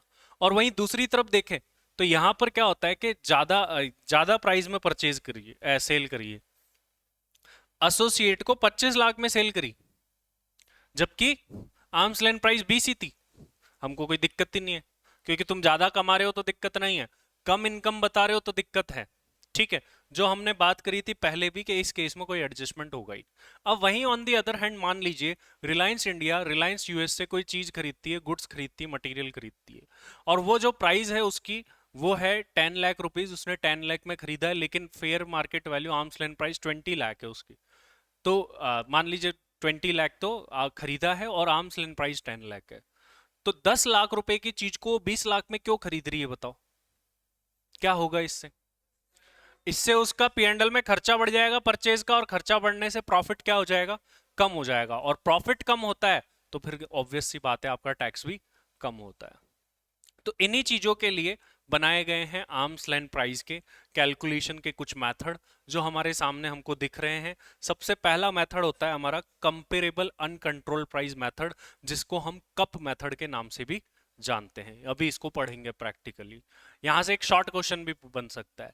Second, resale price method. अब इनकी एप्लीकेबिलिटी कब कब होती है हमको ये भी जानना है, और इन केसेस में आर्म्स लेंथ प्राइस कैसे निकलेगी ये भी जानना है। थर्ड होता है हमारा कॉस्ट प्लस मेथड। जैसे मेनली मैं बात करूं सबसे ज्यादा आता है फर्स्ट, कप मेथड आता है सबसे ज्यादा, फिर सेकंड और थर्ड पे ये आते हैं जो आपके रीसेल और कॉस्ट प्लस मेथड। फोर्थ होता है प्रॉफिट स्प्लिट मेथड, और फिफ्थ होता है ट्रांजैक्शनल नेट मार्जिन मेथड। ये 5 मेथड होते हैं। अब इन 5 में से आपको मोस्ट अप्रोप्रिएट मेथड फॉलो करना होता है कि भाई आपके लिए कौन सा मेथड जो है वो आपने जो ट्रांजैक्शन किया है पर्टिकुलर उस पर कौन सा मेथड लगना चाहिए। अभी आगे अपन देखेंगे कि अलग अलग सिचुएशन में अलग अलग मेथड लगते हैं। सपोज आपके ट्रांजैक्शन पर लगना चाहिए था कप, आपने लगा दिया कॉस्ट प्लस मेथड, तो गलत हो गया। ये आपकी जो ट्रांसफर प्राइसिंग में आपने एएलपी निकाली वो एक्सेप्ट ही नहीं होगी, वापस से असेसिंग ऑफिसर निकालेगा फिर उसको। तो ये 5 मेथड है, इनमें से मोस्ट अप्रोप्रिएट मेथड आपको फॉलो करना होता है। एग्जाम के अंदर क्या होगा, आपको दिया हुआ होगा कि कौन सा मेथड फॉलो करना है। अगर नहीं दिया हो तो मान के चलो कप मेथड ही होगा, फिर वहां पर वही लग पत सकता है। क्योंकि पहले मेथड की बात करते हैं, cup method, comparable uncontrolled price method. देखो इसमें होता क्या है, यहां पर होता ऐसा है कि आपने आपकी एसोसिएट के साथ में कोई ट्रांजेक्शन किया, ठीक है। अब एसोसिएट के साथ में ट्रांजेक्शन किस पर होना चाहिए था भाई, आर्म्स लेंथ प्राइस पर होना चाहिए था। अब इसी सिचुएशन में यहां पर क्या हुआ कि अब दोनों ट्रांजेक्शन की आपको आर्म्स लेंथ प्राइस निकालनी है, बट अब आर्म्स लेंथ प्राइस निकाले कैसे? तो होता क्या है कि यहां पर आपको क्या करना होता है कि इसी टाइप का ट्रांजेक्शन अगर आपने किसी थर्ड पार्टी के साथ किया हुआ है तो उस ट्रांजेक्शन की प्राइस ले लो, और फिर उस प्राइस में थर्ड पार्टी के साथ जो प्राइस है उसमें क्या कर दो, कुछ एडजस्टमेंट कर दो। कौन से एडजस्टमेंट कर दो? जो टर्म्स एंड कंडीशन आपने एसोसिएट के साथ रखी है, मान लो एसोसिएट को वारंटी दी, डिस्काउंट दिया, उसको दिया ही नहीं था, तो फिर उसकी प्राइस में भी वैसा ही कर दो जैसा इसके साथ है। जस्ट लाइक बैंक रिकंसिलिएशन, अपन कैश बुक और पासबुक रहती है, हमारे पास में एक ही बुक रहती है, या तो कैश बुक होगी या पासबुक क्वेश्चन बताता था, फिर हम अपनी बुक में दूसरी बुक के अकॉर्डिंग क्या कर देते थे, एडजस्टमेंट कर देते थे। इसी तरीके से थर्ड पार्टी की प्राइस में जो एसोसिएट के साथ जो ट्रांजेक्शन जो टर्म्स एंड कंडीशन है वैसे ही सेम क्या कर देने, एडजस्टमेंट आपको कर देने हैं। यहां पर कब मेथड लगता है, देखिए इसको पढ़ते हैं कि यहां पर क्या बोला गया है। स्टेप्स देख लेते हैं डायरेक्टली। कप मेथड के थ्रू अगर आपको आर्म्स लेंथ प्राइस निकालनी है तो आपको सबसे पहले क्या चाहिए होगा कि थर्ड पार्टी के साथ में क्या प्राइस रखी गई थी वो हमको चाहिए होगी। ठीक है, इसके बाद में क्या करना पड़ेगा, आपको अब उस प्राइस के अंदर फंक्शनल डिफरेंसेस के लिए एडजस्टमेंट करना पड़ेगा। मेनली यहां पर अगर बात करें तो एक क्वांटिटी डिस्काउंट का पॉइंट आता है, एक वारंटी का पॉइंट आता है, और एक ऐसे आता है कि इसको तो सेल एफओबी बेसिस पर थी, इसको सेल सीआईएफ बेसिस पर थी। और भी पॉइंट्स आते हैं, क्रेडिट पीरियड का पॉइंट आता है। ये मेनली आपको सिमिलर से ही देखने को मिलेंगे एग्जाम्स के अंदर। इसीलिए ये कप मेथड का क्वेश्चन आप अगर 5-7 क्वेश्चन प्रैक्टिस कर लेते हैं तो एग्जाम में गलत होने के चांसेस नहीं, और 8 नंबर सीधे पक्के हैं ये। मतलब बहुत ज्यादा बार, मतलब अगर इंटरनेशनल का 10 बार क्वेश्चन आ रहा है तो 7 टाइम तो यही मेथड मिलता है। तो इसीलिए 8 मार्क्स जो है आसानी से आ सकते हैं। अब जो प्राइस आएगी एडजस्टमेंट करने के बाद वही क्या होगी, एएलपी। अब आप देखोगे कि जो एसोसिएट के साथ में ट्रांजैक्शन हुआ उसमें और जो थर्ड पार्टी के साथ जो ट्रांजैक्शन हो रहा है उसमें, दोनों में डिफरेंस निकालोगे और जो भी इनकम कम बता रखी होगी उतने से आप इनकम को बढ़ा दोगे। ठीक है, ये होता है अपना कप मेथड। कप मेथड में देखो जो प्राइस आप ले सकते हो वो दो टाइप की होती है, इसीलिए कप भी दो टाइप का होता है, इंटरनल और एक्सटर्नल कप। मतलब क्या है, अगर आपने बोला ना कि अभी थर्ड पार्टी के साथ जो ट्रांजैक्शन हुआ वो वाली प्राइस लेनी पड़ती है। अगर मान लो GSC limited CUP method follow कर रहा है किसी ट्रांजैक्शन, जीएससी मेथड ने वैसा का वैसा ही ट्रांजैक्शन किसी थर्ड पार्टी के साथ में कर रखा है, ठीक है, तो वो वही प्राइस ले लेगा। मतलब ये होता है इंटरनल कप के, हमने इंटरनली खुद ने ही ऐसा ट्रांजैक्शन कर रखा है, वो प्राइस ले। सपोज आपने तो ऐसा ट्रांजैक्शन किया ही नहीं कभी किसी के साथ, ओनली एसोसिएट के साथ किया, तो कोई बात नहीं, थर्ड पर्सन की प्राइस ले लेंगे। बाहर किसी ने कर रखा है क्या ऐसा ट्रांजैक्शन, तो जब बाहर जाना पड़े प्राइस लेने के लिए तो एक्सटर्नल कप, और घर के अंदर ही काम हो जाए तो इंटरनल कप। ठीक है, ये एक्सटर्नल इंटरनल हो सकते हैं कप। नेक्स्ट बात करते हैं बेटा रीसेल प्राइस मेथड की। रीसेल प्राइस मेथड क्या होता है और कब लगेगा, इसके बारे में बात करते हैं। देखो ये टाटा यूएस है, टाटा यूएस ने कार बनाई और कार बना के टाटा इंडिया को दे दी, बेच दी। टाटा इंडिया ने एज इट इज इस कार को आगे इंडिया में कस्टमर को बेच दिया, ठीक है, 20% के प्रॉफिट के साथ। और टाटा इंडिया के कुछ खर्चे भी हुए होंगे, कस्टम ड्यूटी फ्रैट वगैरह के, 80,000 के खर्चे हो गए। देखो 3 लाख में यहां से परचेज करी, 80,000 के खर्चे हो गए, और 3,50,000 में जो है इन्होंने सेल कर दी। रुको, 80,000 के खर्चे हो गए, रुको, हाँ 350 के ऊपर जो है इन्होंने 350 में टोटल सेल करी, खर्चे कितने हुए, ठीक है इतने, ठीक है देखते हैं, लॉस नहीं है गए। 3 लाख में इसने परचेज करी, 80,000 के खर्चे और लगा दिए, ठीक है, ये परचेज वाला ट्रांजेक्शन है। 80,000 के खर्चे और लगा दिए, फिर एट द एंड कस्टमर को कितने में सेल करी, 350। जब ये परचेज कर रही है बाहर से तो ऑब्वियस सी बात है यहाँ टैक्स चोरी कैसे होगी, महंगे में खरीद के। बेच तो रही नहीं है जो सस्ते में बेचे, तो महंगे में खरीद के। अब रीसेल प्राइस मेथड पहली बात लगेगा कब, जब आप आपकी एसोसिएट से परचेज करते हो और उसको as it is third person को सेल कर देते हो, तब लगेगा रीसेल प्राइस। मतलब सबसे पहली बात तो ये कि आपका एसोसिएट आगे कितने में किसको सेल कर रहा है इसकी इंफॉर्मेशन हमको होनी चाहिए कस्टमर को। तो इस मेथड के थ्रू अगर हमको आर्म्स लेंथ प्राइस निकालनी है तो बैक कैलकुलेशन होती है, यहां से स्टार्टिंग होती है। आप क्या करो, फाइनली जितने रुपए में सेल हुई है वो वाली प्राइस लो, रीसेल प्राइस, इसमें से प्रॉफिट मार्जिन हटा दो।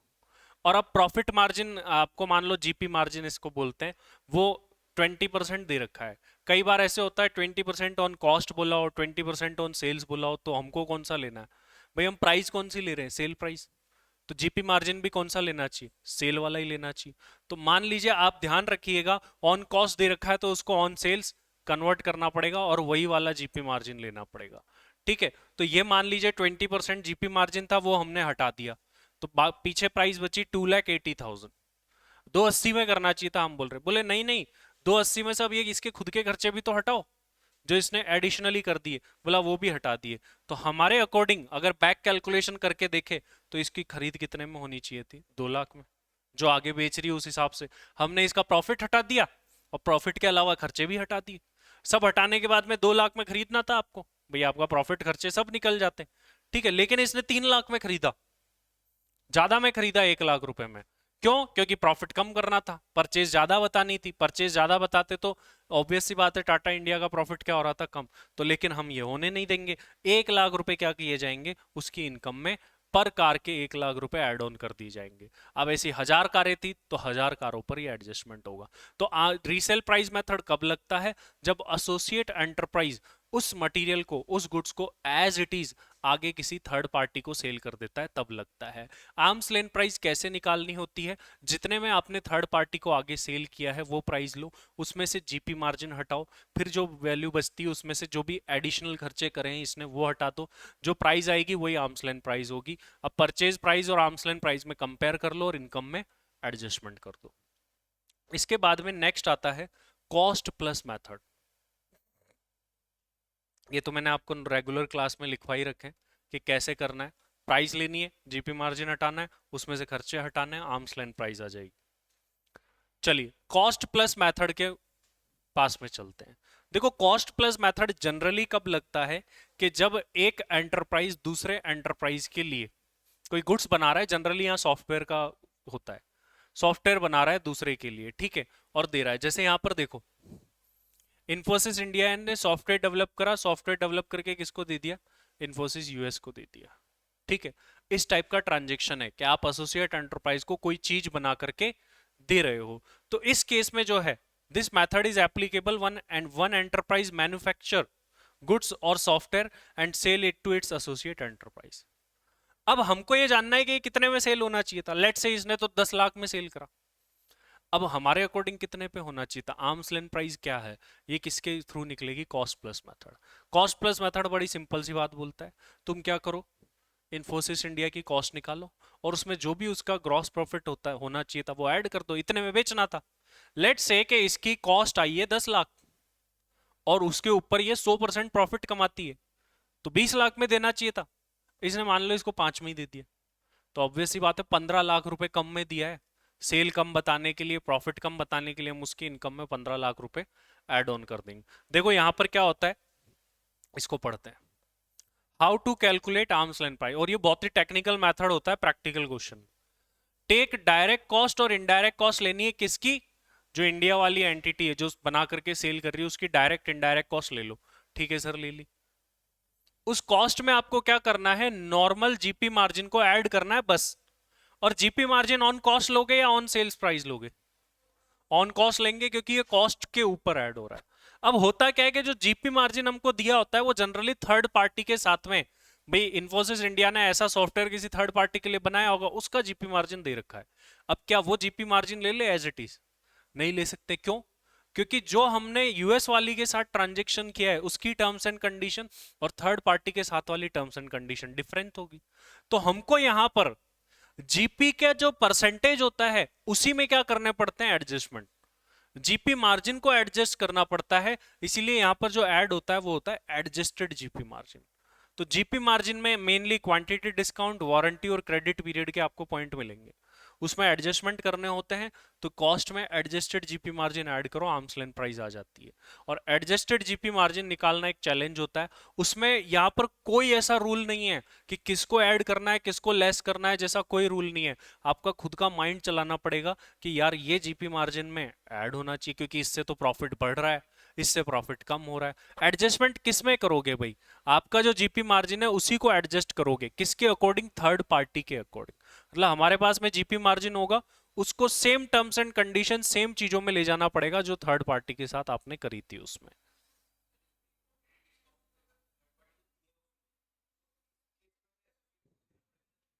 आपन को सारी चीजें सेम बनानी है।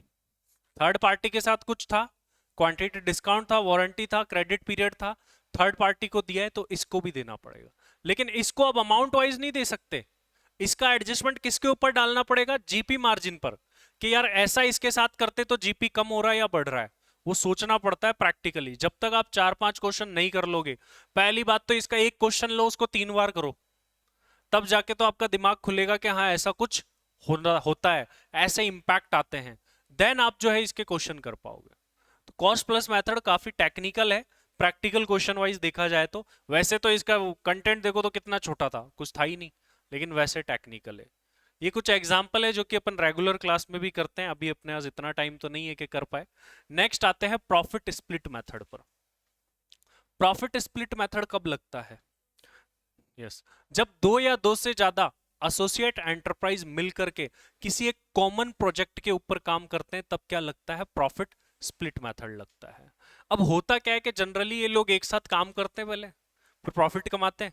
प्रॉफिट कमाने के बाद में बाकी बाहर वाली जहां पर टैक्स रेट कम है ना, उनको तो प्रॉफिट ज्यादा बांट देते हैं, और इंडिया वाली को टैक्स प्रॉफिट कम बांटते हैं। क्यों कम बांटते हैं? क्योंकि इंडिया में टैक्स ज्यादा लगेगा, फॉरेन कंपनी पर 40% है, इंडियन पर 30% है। तो सोचते हैं अपनी जो बाहर वाली कंपनीज है उनको डिस्ट्रीब्यूट कर दो ज्यादा प्रॉफिट, और इंडिया वाली को कम कर दो। तो भारत सरकार बोलती है भाई काम तो हमारी वाली कंपनी ने भी किया है, तो प्रॉफिट तो इसको सही बांटो, तुम क्यों कम बांट रहे हो? ऑब्वियस सी बात है, तुम कम इसलिए बांट रहे हो क्योंकि टैक्स ना देना पड़े।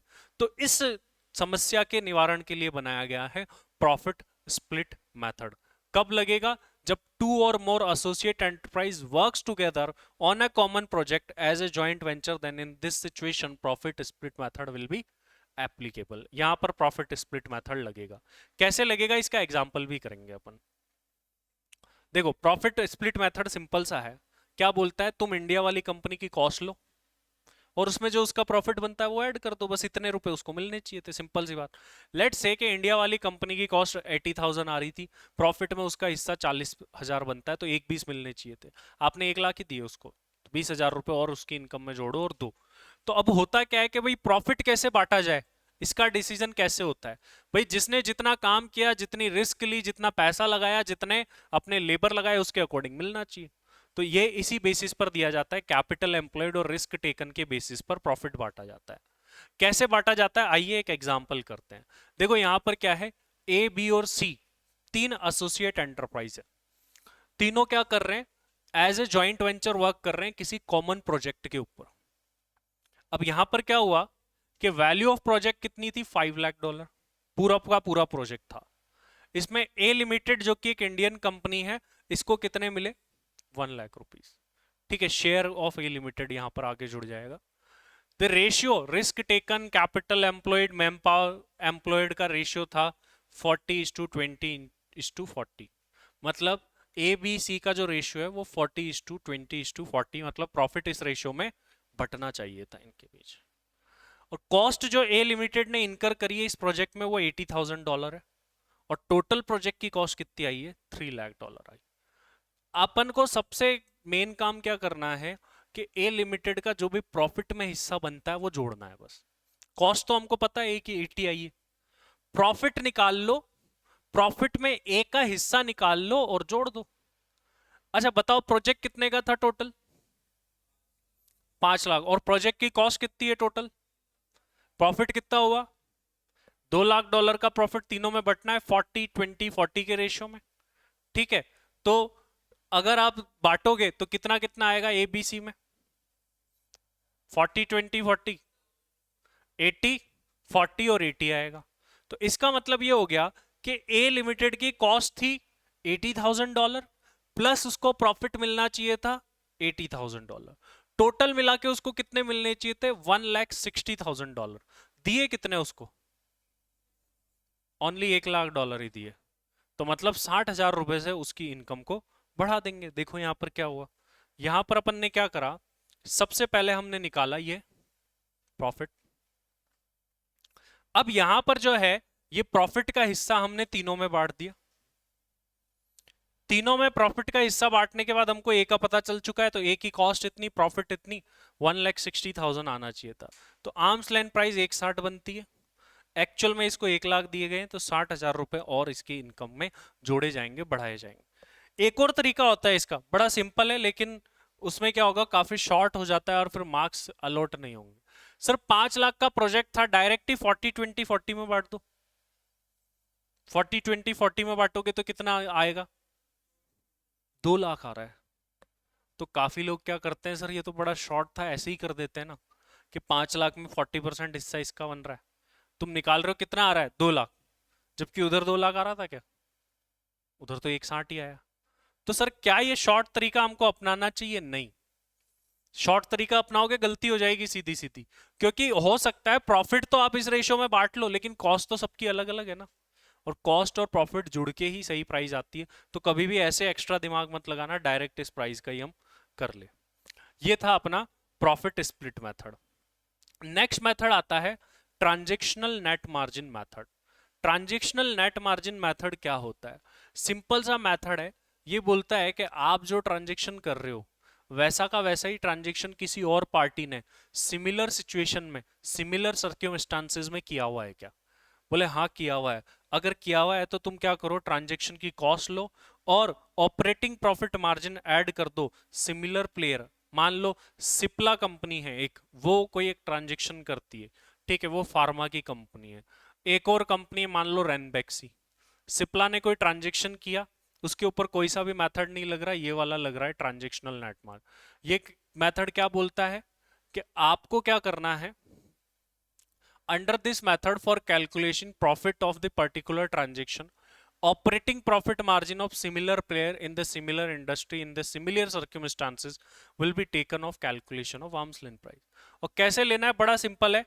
तुम क्या करो, कॉस्ट ले लो तुम्हारी, और तुमने ऐसा कोई ट्रांजेक्शन किया ही नहीं है तो तुमको जीपी मार्जिन वगैरह मिल ही नहीं रहा, नहीं तो तुम कॉस्ट प्लस मेथड भी लगा सकते हो। तुम्हारी कॉस्ट लो प्लस प्रॉफिट जोड़ दो। लेकिन तुमने किया ही नहीं, बोला हमने तो ऐसा ट्रांजेक्शन आज तक कभी किया ही नहीं, हमारे पास तो ये कॉस्ट है, प्रॉफिट नहीं पता कितना जोड़ना है।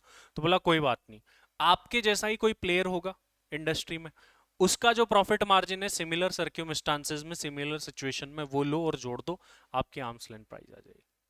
ठीक है, अब ये प्रॉफिट जो मार्जिन है वो किस पर जोड़ना होगा, कॉस्ट वाला जोड़ना होगा। ध्यान रखना, प्रॉफिट मार्जिन ऑन कॉस्ट।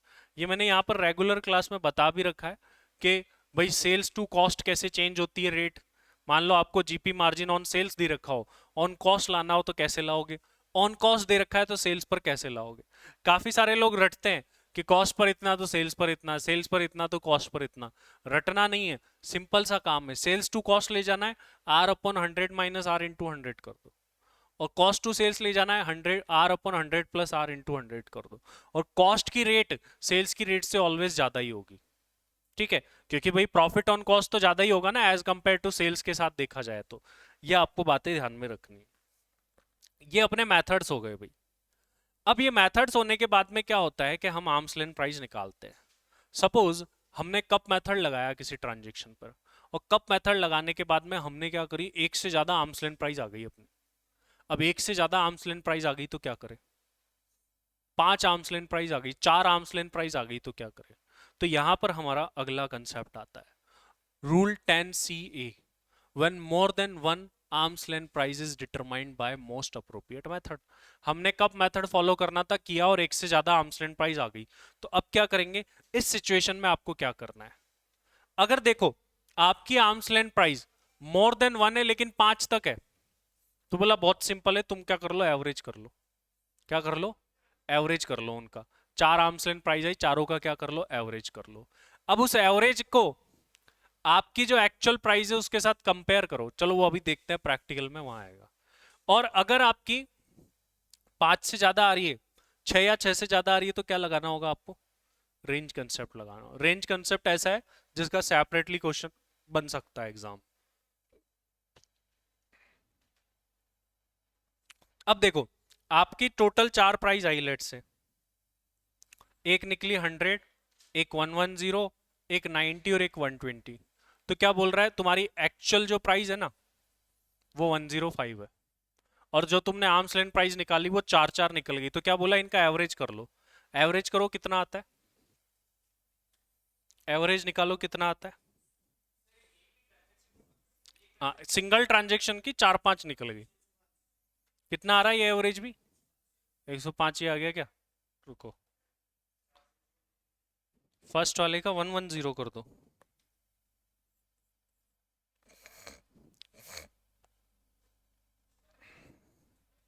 107.5।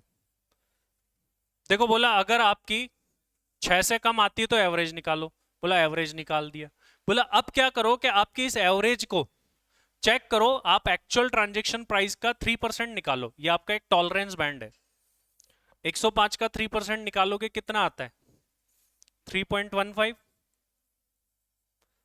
बोला अगर आपकी एवरेज जो प्राइस आई है उसमें और जो आप प्राइस बता रहे हो उसमें एक्चुअल प्राइस के 3% तक का डिफरेंस है। 3% किसका करना है? इसका नहीं, इसका करना है एक्चुअल का। अब अपने वाले में देखो 105 और 107.5 कितना डिफरेंस है? ओनली 2.5 का। तो बोला हम तुम्हारी वाली मान लेंगे, मतलब 3% तक माफी है, 3% तक का ही गैप है, तो जो तुम बता रहे हो ना वही मान लेंगे। तो इस केस में कौन सी ले लेंगे? Actual transaction price he arms length price. But यहां पर अब ऐसा कुछ हो, लेट से कि यहां पर 150 होता, एवरेज निकालो कितना आता?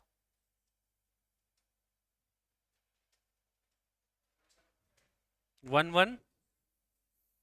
अब हमारी एक्चुअल के बीच और एवरेज के बीच में 3% से ज्यादा का डिफरेंस है, तो फिर क्या होगा? यही ली जाएगी आर्म्स लेंथ, जो एवरेज आ रही। जो एक्चुअल वाली प्राइस है उसी को आर्म्स लेंथ प्राइस कब मानेंगे? जब एवरेज के बीच और एक्चुअल के बीच 3% तक का ही डिफरेंस है।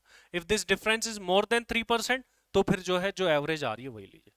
और यहीं पर एक और बात बोली जाती है कि मान लीजिए आप होलसेल ट्रांजेक्शन्स कर रहे हो, होलसेल ट्रांजेक्शन्स के केस में ये जो 3% वाली लिमिट है ये 1% हो जाएगी। ठीक है, तो होलसेल ट्रांजेक्शन के केस में 1%। रेगुलर क्लास में अपन ने डिफाइन भी कर रखा है डेफिनेशन कि होलसेल किसको माना जाएगा और वो किसको माना जाएगा, इतना ज्यादा उसमें डूबने की जरूरत नहीं है। ये एक एग्जाम्पल मैंने यहाँ और बता रखा है। ठीक है, ये सारी बातें जो अपन ने डिस्कस करी वो सब कुछ यहाँ पर है। अब आगे बढ़ते हैं बेटा। अब बात करते हैं कि अगर आपने जो आर्म्स लेंथ प्राइस निकाली वो 6 या 6 से ज्यादा आ गई, 5 तक तो एवरेज करना है, 6 या 6 से ज्यादा आ गई तो क्या लगेगा? रेंज कंसेप्ट लगेगा। अब रेंज कंसेप्ट एप्लीकेबल होगा। ध्यान रखना, रेंज कंसेप्ट किस पर नहीं लगता है? प्रॉफिट स्प्लिट मेथड पर रेंज कंसेप्ट नहीं लगता है। Range concept profit split method पर एप्लीकेबल नहीं होगा। ठीक है, क्यों नहीं होगा? ऑब्वियस सी बात है, प्रॉफिट स्प्लिट में तो एक साथ मिलके काम करते हैं तो प्रॉफिट तो सीधा सीधा ही निकलेगा ना, उसमें थोड़ी ना 5-6 निकल जाएंगे। तो पॉसिबल नहीं होता है, क्योंकि उसमें सारा एक्चुअल डेटा अवेलेबल होता है, तो उसमें निकलेगी नहीं, इसलिए प्रॉफिट स्प्लिट पर एप्लीकेबल होता ही नहीं है। अब हुआ क्या, मान लो बेटा कि ये रिलायंस इंडिया लिमिटेड और ये रिलायंस यूएस लिमिटेड है, दोनों के बीच में कोई ट्रांजेक्शन हुआ है 150 रुपीज में। अब इनकी जो एएलपी निकाली गई वो इतनी आ गई, कितनी है टोटल? 7 आ गई। तो अब क्या करें, यहां पर क्या एप्लीकेबल होगा भाई? यहां पर रेंज कंसेप्ट एप्लीकेबल होगा। रेंज कंसेप्ट क्या बोलता है, देखो ध्यान से सुनना। रेंज कंसेप्ट बोलता है कि सबसे पहले तो आपके डेटा सेट में जो भी वैल्यूज है उनको असेंडिंग ऑर्डर में जमाएं। तो सबसे पहले तो हमको क्या करना पड़ेगा, ये जो भी वैल्यूज दी गई है इनको असेंडिंग ऑर्डर में जमा लो। तो हमने क्या करा, देखो ये आगे पीछे थी, इसको असेंडिंग ऑर्डर में जमा लिया। असेंडिंग ऑर्डर में जमाने के बाद जितना भी नंबर ऑफ डेटा आपके पास है उसका क्या निकालो? 35th percentile, 35%। तो डेटा कितना है हमारे पास में? 7। 7 का कितना करो? 35%, तो कितना आ रहा है? 2.45। अगर पॉइंट में आ रहा है डेटा तो उसका नेक्स्ट वाला नंबर कंसीडर करो। 2.45 को तुमको 3 मानना है, 3 पढ़ना है इसको। ठीक है, ये कितना आया है? 3 आया है। इसी के साथ साथ आपको क्या करना है, एक 65% भी निकालना है। 7 का 65% कितना आया? 4.55। 4.55 भी पॉइंट में आ रहा है तो इसका नेक्स्ट वाला मतलब इसको 5 मानोगे। अब तुमको क्या करना है कि जो हमारा डेटा सेट है उसकी थर्ड नंबर की जो वैल्यू है, क्योंकि 3 पढ़ा था ना अपन ने, थर्ड नंबर की जो वैल्यू है वहां जाना है और फिफ्थ नंबर की जो वैल्यू है वहां जाना है। और इस आपकी जो प्राइस है क्या वो इस प्राइस से इस प्राइस के बीच में पड़ रही है क्या, ये चेक करो। अगर आपकी प्राइस इसी रेंज के बीच में पड़ जाती है, अगर इसी रेंज के बीच में पड़ रही है तो फिर जो तुम बता रहे हो वही आर्म्स लेंथ प्राइस है। बट लेकिन क्या हमारी प्राइस इस रेंज के बीच में पड़ रही है? नहीं पड़ रही। अगर इस रेंज के बीच में नहीं पड़ रही है तो फिर आपको मीडियन निकालना पड़ेगा। ठीक है, मीडियन निकालना पड़ेगा। मतलब देखो, अगर इसी रेंज में पड़ गई तो एक्चुअल ट्रांजेक्शन प्राइस ही एएलपी। अगर इस रेंज के अंदर नहीं पड़ रही है तो मीडियन मतलब 50th परसेंटाइल। मीडियन मतलब क्या होता है? 50th। तो हमने 7 का 50th निकाला 3.5। 3.5 पढ़ेंगे क्या इसको? क्या पढ़ेंगे? 4। फोर्थ पर जो वैल्यू होगी वही आर्म्स लेंथ प्राइस हो जाएगी। तो फोर्थ पर क्या वैल्यू है देखो, 158। तो 158 will be the arms length price. 158 क्या बन जाएगी हमारी आर्म्स लेंथ प्राइस बन जाएगी इस केस। तो देखो इन शॉर्ट बताता हूं, सबसे पहले तो असेंडिंग ऑर्डर में जमाओ। असेंडिंग ऑर्डर में जमाने के बाद में पहले 35% पॉइंट में आ रहा है तो नेक्स्ट वाला नंबर। सर व्हाट इफ ये पूरा नंबर आ जाता, मान लो ये 4 आ जाता, तो तो फिर उस सिचुएशन में आपको क्या करना होता कि वो वाला नंबर और नेक्स्ट वाले नंबर पे जो प्राइस है ना उसका एवरेज लेना होता। आगे उसका भी एग्जांपल है बात। तो आपको सबसे पहले 35th परसेंटाइल करना है, पॉइंट में नंबर आ रहा है, नेक्स्ट वाले में राउंड ऑफ करो। 35th करने के बाद में 65th करना है, पॉइंट में आ रहा है, नेक्स्ट वाले में करो। अब 35th परसेंटाइल और 65th परसेंटाइल की एक रेंज बन गई। आप मेन टेबल में जाके देख लो कि आपकी प्राइस क्या इसी रेंज के बीच में है क्या। अगर है तो आपकी वाली प्राइस ही क्या बन जाएगी, आर्म्स लेंथ प्राइस। अगर इस रेंज के बीच में नहीं हो तो सर फिर हमको 50th परसेंटाइल मीडियन निकालना है, और मीडियन के वहां पर जो वैल्यू आ रही है वही क्या हो जाएगी, आर्म्स लेंथ प्राइस हो जाएगी। ये बात बोली गई। ये हो गया हमारा रेंज कंसेप्ट जब हमारा पॉइंट में आ रहा हो। अब देखो जैसे यहां पर है, यहां पर कितनी है आर्म्स लेंथ प्राइस 20 है, 20 आर्म्स लेंथ प्राइस निकल गई आपकी। अब क्या करोगे सर, पहले तो असेंडिंग ऑर्डर में जमा लेंगे। असेंडिंग ऑर्डर में जमाने के बाद वही काम करेंगे, पहले 35 परसेंटाइल करा, ये तो 7 आ गया, होल नंबर आ गया ये। तो अब क्या करोगे, 7th वाले पर और 8 वाले पर जो वैल्यू है इसका एवरेज करोगे। देखो 7 पे कितनी है 119 और 8 पर कितनी है 120, तो देखो 119 प्लस 120 का एवरेज करके ये मिलेगा। अब 65th परसेंटाइल करा तो 13 आ गया, तो 13 और 14 पर जो वैल्यू होगी उनका एवरेज करा। अब वही चेक करो कि तुम्हारी प्राइस इस रेंज के बीच में फॉल कर रही है क्या। अगर कर रही है तो वही तुम्हारी क्या हो जाएगी, आर्म्स लेंथ प्राइस। अगर तुम्हारी प्राइस इस रेंज के बीच में फॉल नहीं कर रही तो क्या करोगे, फिर मीडियन निकालोगे। मीडियन निकाला, वो अपने आप में होल नंबर आ गया फिर से। देखो मीडियन निकाला, ये आ गया 10। अब क्या करोगे, 10 वाले और 11 वाले का एवरेज लोगे, वो इतना आया, यही क्या बन जाएगी हमारी आर्म्स लेंथ प्राइस बन जाएगी। ये अपना था रेंज कंसेप्ट। अगला अपना सेक्शन आता है सेक्शन 92C सब सेक्शन 3। अब यहां से आगे जो है थ्योरेटिकल पॉइंट्स, मतलब यहां से थ्योरी क्वेश्चन और शॉर्ट क्वेश्चन और एमसीक्यू बन सकते हैं, प्रैक्टिकल बनने के चांसेस नहीं है। पहला यहां पर कंसेप्ट आ रहा है कि कौन से ऐसे केसेस है जब असेसिंग ऑफिसर इनकम टैक्स वाला आदमी आर्म्स लेंथ प्राइस निकाल देगा। कौन कौन से केसेस है, बड़े सिंपल सिंपल है, फटाफट से पढ़ लेते हैं। Assessing officer arms length price निकालने से पहले एक बार सुनवाई का मौका जरूर देगा। ऐसा नहीं है कि अपनी मर्जी से आया और निकाल दिया। पहला केस जब वो निकाल सकता है कौन सा है, जब तुमने मोस्ट अप्रोप्रिएट मेथड फॉलो नहीं करो। ठीक है, निकालना था कब से, निकाल दिया कॉस्ट प्लस से, गलत हो गया, वो निकालेगा। अब बोला अब हम काम करेंगे। नेक्स्ट क्या बोला, data used in computation of arms length price is not reliable और एक्यूरेट। उसको नहीं लग रहा है कि तुम्हारा डेटा जो है वो सही है, करेक्ट नहीं लग रहा है, रिलायबल नहीं लग रहा है, विश्वसनीय नहीं लग रहा है। तीसरा, तुमसे कोई डॉक्यूमेंट मांगे थे, आगे एक सेक्शन आएगा 92D में, क्या देनी पड़ती है, TP study report, transfer pricing study report. उसमें यह बताया जाता है कि इस पर्टिकुलर ट्रांजेक्शन की ट्रांसफर प्राइसिंग तुमने कैसे निकाली, क्या प्रोसेस फॉलो करा, पूरे साल में कितने ट्रांजेक्शन हुए, उनकी ट्रांसफर प्राइसिंग कैसे निकाली। अगर तुम वो रिपोर्ट नहीं दे रहे हो उनको, वो डेटा नहीं दे रहे हो, तो भी ये बोलेगा कि मैं खुद निकालूंगा ट्रांसफर प्राइसिंग। नेक्स्ट केस क्या है, assessee fails to document required by section is not maintained by assessee, और एक में बोला है furnished by assessee। ऊपर वाला पॉइंट ये बोल रहा था कि तुमने रखे ही नहीं, टीपी स्टडी रिपोर्ट बनाई नहीं। नीचे वाला पॉइंट क्या बोल रहा है, रखी तो है लेकिन मांग रहे दे नहीं रहे हो। ठीक है, मान लो आपने क्या करा, मैंने होमवर्क करने को दिया, तुमने होमवर्क करा ही नहीं, तो तुमको डंडे से मारेंगे। और तुमने कर लिया फिर भी नोटबुक नहीं दे रहे हो तो भी डंडे से ही मारेंगे। ठीक है, क्योंकि बात तो एक ही है। तो यही बात यहां पर बोली गई है। चलो आगे बढ़ते हैं। आगे देखते हैं कि अगर असेसिंग ऑफिसर आपके आर्म्स लेंथ प्राइस निकालते हैं तो क्या होता है। देखो अगर असेसिंग ऑफिसर ने आर्म्स लेंथ प्राइस निकाली ना आपकी, तो क्या कंसिक्वेंसेस आपको देखने को मिलेंगे।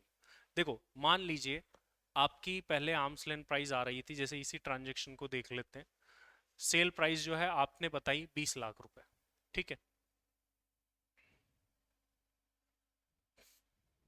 और असेसिंग ऑफिसर ने कितनी निकाली, 25 लाख रुपए।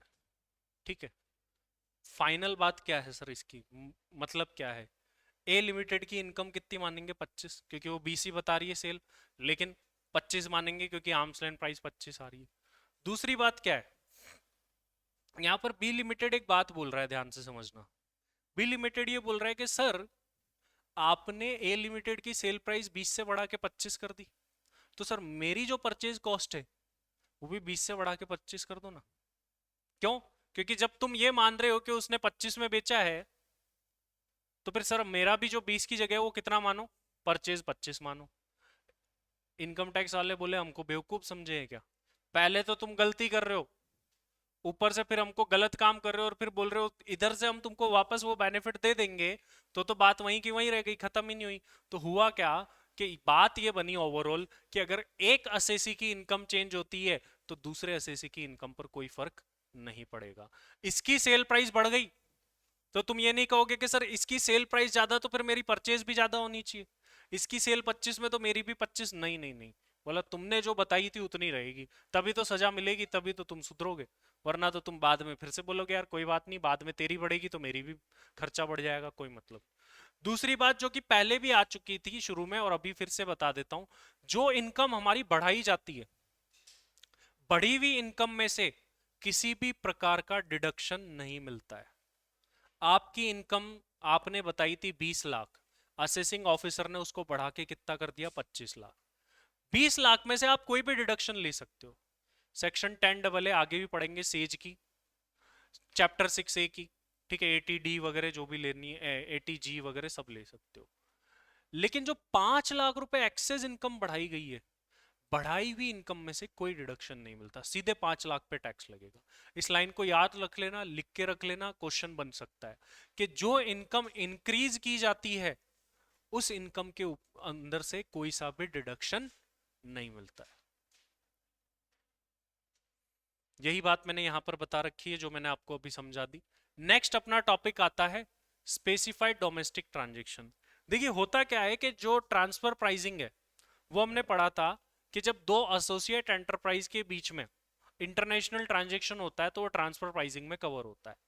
लेकिन कुछ ऐसे डोमेस्टिक ट्रांजेक्शन्स भी है जिनको आप डोमेस्टिकली कर रहे हो, इंडिया में कर रहे हो, दोनों रेसिडेंट है, ए लिमिटेड बी लिमिटेड के बीच में ट्रांजेक्शन हो रहा है, टाटा और रिलायंस के बीच में ट्रांजेक्शन हो रहा है, दोनों रेसिडेंट है, फिर भी उनके ऊपर ट्रांसफर प्राइसिंग के प्रोविजन लग जाएंगे यदि उनके द्वारा किए गए ट्रांजेक्शन्स की वैल्यू किसको क्रॉस कर रही है? 20 करोड़ को। और कौन से ट्रांजेक्शन की वैल्यू 20 करोड़ को क्रॉस कर रही है? जो इस लिस्ट में दिए गए। इस लिस्ट में बहुत सारे हैं, कुछ तो डिडक्शन वाले चैप्टर में आएंगे, वहां बात करेंगे। आपको मेन क्या याद रखना है, ये याद मत रखो, अभी भूल जाओ इसको। आपको क्या याद रखना है? 20 करोड़। एमसीक्यू में भी पूछा जाता है क्या? 20 करोड़। कौन से ट्रांजेक्शन की वैल्यू 20 करोड़ से ऊपर जानी चाहिए? वो ट्रांजेक्शन जो ATIA 8 ATIA 10 में है, 80A के अंदर है, ATIA 10AA के अंदर है, ठीक है। तो ये इतने सारे ट्रांजेक्शन है जो कि आपको यहां पर बोले गए हैं कि बोला इन ट्रांजेक्शन्स की वैल्यू किसको क्रॉस कर जाए? 20 करोड़ को। तो फिर आपको जो है उस डोमेस्टिक ट्रांजेक्शन को स्पेसिफाइड डोमेस्टिक ट्रांजेक्शन माना जाएगा। सिंपली एक बार इसको रीड कर लेते हैं। ऐसे ट्रांजेक्शन जो ATIA 8 ATIA 10 में हो, ऐसे ट्रांजेक्शन जो 80A में दिए हुए हो, any transaction referred in other section under chapter 6A और section 10AA to which provision of section ATIA 8 और 10 आर एप्लीकेबल। मान लो आप इन सेक्शंस में लिखे गए ट्रांजेक्शन नहीं कर रहे हो, कोई दूसरे ट्रांजेक्शन कर रहे हो, लेकिन उनके ऊपर भी क्या लगता है? ATIA 8 और 10 का प्रोविजन लगता है, तो उस ट्रांजेक्शन को भी आप इस टोटल में शामिल करोगे 20 करोड़ की calculation. Any business transaction between person referred in this section, आगे कंपनी में पढ़ेंगे। एनी अदर ट्रांजेक्शन एज में भी प्रिस्क्राइब। इन सारे ट्रांजेक्शन, ये जो भी लिस्ट दी गई है, इन सब ट्रांजेक्शन का पूरे साल में जो हुए हैं उनका टोटल कर लो। If it is crossing 20 crore with a single person, तो फिर आपके उसके साथ में जो ट्रांजेक्शन होंगे वो किस में कवर हो जाएंगे? ट्रांसफर प्राइसिंग में कवर हो जाएंगे, फिर उसको चेक किया जाए। इतना इंपॉर्टेंट नहीं है ये, ओनली 20 करोड़ की बात को ध्यान में रख लो। नेक्स्ट बात आती है हमारी section 92CA, reference to transfer pricing officer, TPO। TPO कौन होता है? TPO मान लो असेसिंग ऑफिसर का सीनियर है। जब असेसिंग ऑफिसर को लगता है कि यार मेरे बस में नहीं है इस ट्रांजेक्शन की ट्रांसफर प्राइसिंग निकालना, तो वो क्या कर सकता है, इसको किसको रेफर कर सकता है, टीपीओ को। टीपीओ हमारे जैसी सीए सीएमए सीएस होते हैं, और वो एक्सपर्टाइज होती है उनकी किस में, ट्रांसफर प्राइसिंग निकालने में। टीपीओ अपनी ट्रांसफर प्राइसिंग निकाल करके असेसिंग ऑफिसर को देगा, जिसे उसको फॉलो करना पड़ेगा। देखिए पढ़ते हैं, बिल्कुल सिंपल और थियोरटिकल टॉपिक है। assessing officer consider it necessary, then he may refer computation of arm's length price to transfer pricing officer। TPO को रेफर कर सकते हैं with previous approval of the commissioner of income tax and principal commissioner of income tax। मतलब ऐसा नहीं है कि मन में आया जिसको ही रेफर कर दिया।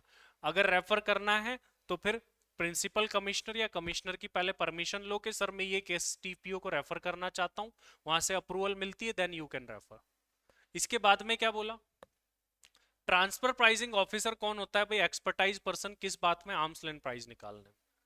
For calculating ALP TPO will gather material and such require assessee produce document. मतलब क्या होगा, इंफॉर्मेशन गैदर करेगा भाई, डेटा तो गैदर करेगा ना, अगर आर्म्स लेंथ प्राइस निकालनी है किससे मंगाएगा, असेसी से मंगवा सकता है कि मुझे ये डेटा चाहिए, तुम्हारा केस मुझे रेफर हुआ है। अब ये बात इंपॉर्टेंट है, ध्यान से समझना। अब उसको ट्रांसफर प्राइसिंग निकालते टाइम कोई और दूसरे ट्रांजेक्शन मिल गए, तो क्या वो उनकी आर्म्स लेंथ प्राइस निकाल सकता है क्या, वो उनकी भी निकाल सकता है। इसके पास ये भी पावर है। मतलब ऐसा नहीं है कि जितना बताया उतना ही काम करो, ये एक्स्ट्रा काम भी कर सकता है। हालांकि भारत में ऐसे लोग होते कम है, ले अपने को क्या छोड़, ठीक है ये ज्यादा लाइन मिलती है। लेकिन बोला गया कि अगर मान लीजिए ट्रांजेक्शन की ट्रांसफर प्राइसिंग निकालते टाइम टीपीओ को और भी कोई दूसरे ट्रांजेक्शन मालूम चलते हैं, उसके नोटिस में आते हैं, तो वो उनकी भी ट्रांसफर प्राइसिंग निकाल सकता है, इसका केस भी बन सकता है। तो ध्यान रखना, यहां से केस स्टडी भी फ्रेम हो सकती है। अब जो टीपीओ का ऑर्डर आएगा वो बाइंडिंग होगा एओ के ऊपर, और असेसिंग ऑफिसर को transfer pricing arms length price वैसे ही निकालनी पड़ेगी जैसा कि टीपीओ ने अपने ऑर्डर में कहा है। ये था अपना reference to TPO. Next section है 92 सीबी सेफ हार्बर रूल। देखिए सेफ हार्बर रूल का इतना कोई रोल है नहीं अभी। होता क्या था कि ट्रांसफर प्राइसिंग के अंदर बहुत ज्यादा डिस्प्यूट्स होते हैं कि तुमको इतना परसेंट लेना चाहिए, ये लेना चाहिए, वो लेना चाहिए, लड़ते रहते हैं। फिर स्क्रूटनी वगैरह होती है, आगे चेकिंग चलती है, सालों तक केस चलते रहते हैं। सरकार ने बोला यार इसका छुटकारा करो, कोई ऐसा रास्ता बनाओ, कोई ऐसा स्टैंडर्ड बनाओ जिससे डिस्प्यूट कम से कम हो। तो उन्होंने सेफ हार्बर रूल बना दिए। बोला सेफ हार्बर रूल में हम क्या कर रहे हैं, different different kind of transaction के लिए क्या कर रहे हैं, एक आपको रेट बता रहे हैं कि इस रेट से तुम क्या करो भाई, इस रेट से तुम क्या करोगे कि तुम्हारा प्रॉफिट बता दोगे, बात खत्म, हम कुछ नहीं करेंगे। सरकार ने बोल दिया कि इंफोसिस इंडिया अगर इंफोसिस यूएस के साथ ट्रांजेक्शन करती है सॉफ्टवेयर का, तो 30% प्रॉफिट बताना है उसको। वो 30 बता दिया, बात खत्म, कुछ नहीं करना, टेंशन ही खत्म हो गई। तो सेफ हार्बर रूल में एक परसेंटेज फिक्स कर दिया गया है, उस परसेंटेज को मानते हुए अगर आप आपकी ट्रांसफर प्राइसिंग डिक्लेयर कर देते हो तो कोई प्रॉब्लम है ही नहीं। ये बात यहां पर बोल, to reduce transfer pricing dispute CBDT can make safe harbor rules. If assessee declare minimum margin as given in safe harbor rules, then AO shall accept the transfer price and declare by assessee। अभी तक इतने effect में नहीं आया, लेकिन बोला गया कि अगर आप सेफ हार्बर रूल फॉलो करके अपनी प्राइस डिक्लेयर कर रहे हो, बात खत्म, उसको मान लेंगे, कोई दिक्कत नहीं होगी। नेक्स्ट आता है section 92 CC and section 92 CD, advance pricing agreement APA. देखो होता क्या है, एपीए मतलब एडवांस में बातचीत करके रख लेना, नाम से ही पता चल रहा है। एडवांस में ही ट्रांसफर प्राइसिंग का अगर आपने एग्रीमेंट कर लिया है, बातचीत कर ली है, तो उसके लिए बनता है एपीए, एडवांस प्राइसिंग एग्रीमेंट। ये क्यों बनता है कि मान लीजिए आप कोई ट्रांजेक्शन करने वाले हो किसी एसोसिएट के साथ में, अब आपको कंफ्यूजन है कि क्या होगा कैसे होगा, फालतू में असेसिंग ऑफिसर माथा खाएगा, ऐसे निकालो ये करो, तो आप पहले से क्या बना लो, एपीए में एंटर हो जाओ।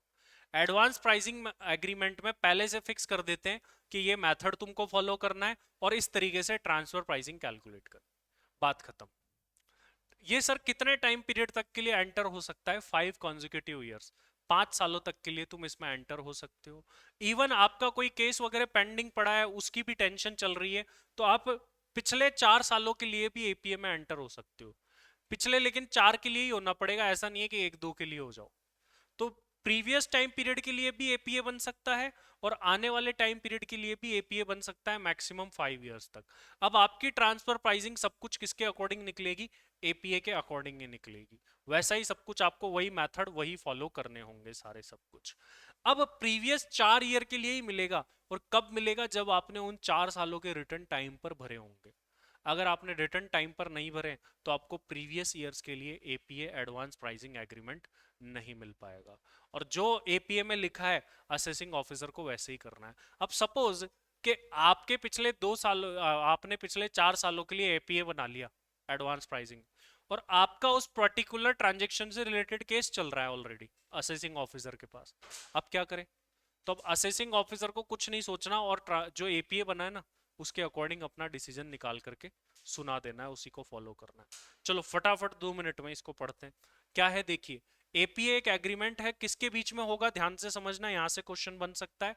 असेसी और सीपीडीटी के बीच में। और सीपीडीटी को अगर एंटर करना है तो इनको भी अप्रूवल लेनी पड़ेगी सरकार से, देन जो है ये एंटर हो सकते हैं। किस बात के लिए? Determination of arms length price of an international transaction. इसमें क्या होता है?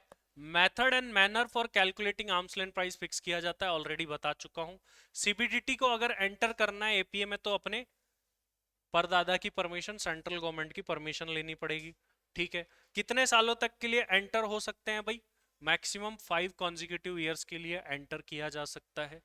इफ देयर इज एपीए, अगर एपीए है तो अभी अपन पीछे पढ़ के आए ना, computation of arms length price और असेसिंग ऑफिसर की द्वारा जो आपकी ट्रांसफर प्राइसिंग निकाली जाती है वो वाले सेक्शन लगने की जरूरत ही नहीं है, क्योंकि अब तो आर्म्स लेंथ प्राइस कैसे निकलेगी? एपीए के अकॉर्डिंग निकलेगी, तो बात ही खत्म। If APA has been entered into fraud और मिसरिप्रेजेंटेशन के थ्रू आप एंटर हुए थे, फैक्ट्स गलत बताए थे, तो उसको क्या किया जा सकता है? शुरू से ही वॉइड एब इनिशियो घोषित किया जा सकता है कि हम इसको मानते ही नहीं है। आगे देखिए, एपीए का बाइंडिंग नेचर। भाई एपीए में जो लिखा है वो सबको मानना है। किस किस के ऊपर बाइंडिंग होगा एपीए? एप्लीकेंट के ऊपर, असेसी के ऊपर बाइंडिंग होगा भाई जिसने अप्लाई करा था। इनकम टैक्स अथॉरिटीज के ऊपर बाइंडिंग होगा, लेकिन कौन से लेवल तक? CIT, commissioner of income tax और प्रिंसिपल कमिश्नर, इससे ऊपर के लेवल पर बाइंडिंग नहीं है वो एपीए। मतलब और कुछ भी सुनवाई करी जा सकती है एपीए के अलावा भी, उनके ऊपर बाइंडिंग नहीं है कि इसको मानना ही पड़ेगा तुमको। और ओनली उन्हीं ट्रांजेक्शन के लिए बाइंडिंग होगा जिसके लिए वो एंटर हुआ था। आईसीसी किन्हीं 5 ट्रांजेक्शन के लिए एंटर हुआ था, बाकी उसके 3 और है, 3 के ऊपर एपीए बाइंडिंग नहीं है, 3 का डिसीजन अपने हिसाब से सुनाया जा सकता है। नेक्स्ट क्या बोला है देखो, roll back provision. Roll back provision बताया ना कि पिछले टाइम पीरियड के लिए भी एंटर हो सकते हो। कितने? प्रीसीडिंग 4 प्रीवियस ईयर के लिए। मान लो असेसमेंट ईयर 22-23 है, तो और प्रीवियस ईयर मान लो प्रीवियस ईयर 22-23 है, उससे पहले के जो 4 साल है उनके लिए आप एंटर हो सकते हो। और एक आधे के लिए नहीं मिलेगा, पूरे 4 के लिए ही मिलेगा। कैसे एंटर होगे? ध्यान रखना, एमसीक्यू में पूछा जा सकता है। फॉर्म भरेगा 3CEDA, 3CEDA फॉर्म भरना है, और फीस लगेगी साथ में बहुत ही बड़ी, 5 लाख रुपए की फीस लगेगी फॉर्म की, तब ये भरा जाएगा। Request has to be made for all, इस बात का ध्यान रखना, ऑल 4 प्रीवियस ईयर के लिए आपको रिक्वेस्ट करनी पड़ेगी। ठीक है सर, छोटे छोटे पॉइंट है, अगर आप इनको एक बार सुन भी लेते हो तो भी आपको बाद में ऑटोमेटिकली याद आ जाएगी।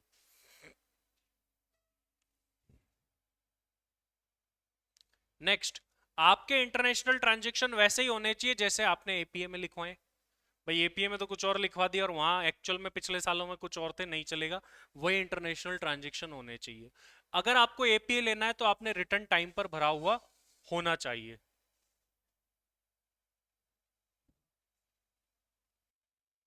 अगर आपको एपीए में एंटर होना है तो आपका रिटर्न टाइम पर भरा हुआ होना चाहिए, तभी आपको एपीए जो है मिल पाएगा।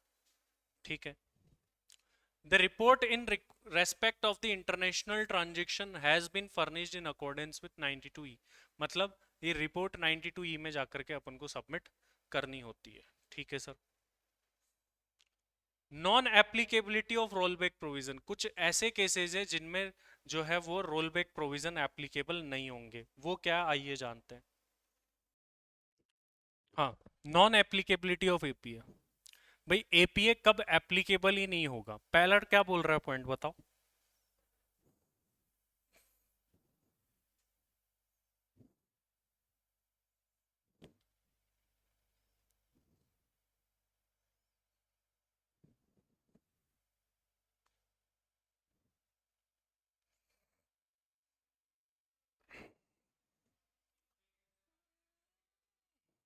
देखिए एपीए कब एप्लीकेबल नहीं होगा, आप रोल बैक के लिए अप्लाई कर रहे हो, ठीक है, रोल बैक के लिए अप्लाई कर रहे हो, और जिस ट्रांजेक्शन्स के लिए तुम अप्लाई कर रहे हो वो किसके यहाँ पर पेंडिंग है, आईटीएटी, असेसिंग ऑफिसर वगैरह के पास पेंडिंग है, उनके ऊपर तो बाइंडिंग होता है, तो कोई दिक्कत नहीं है। लेकिन इनकम टैक्स अपीलेट ट्रिब्यूनल में आपका जो भी टॉपिक है वो पहले से ही पेंडिंग पड़ा है, और एपीए में जब आप एंटर हो रहे थे उससे पहले ही आईटीएटी ने उस पर्टिकुलर टॉपिक पे अपना डिसीजन सुना दिया, तो फिर उस ट्रांजेक्शन के लिए आप एंटर नहीं हो पाओ।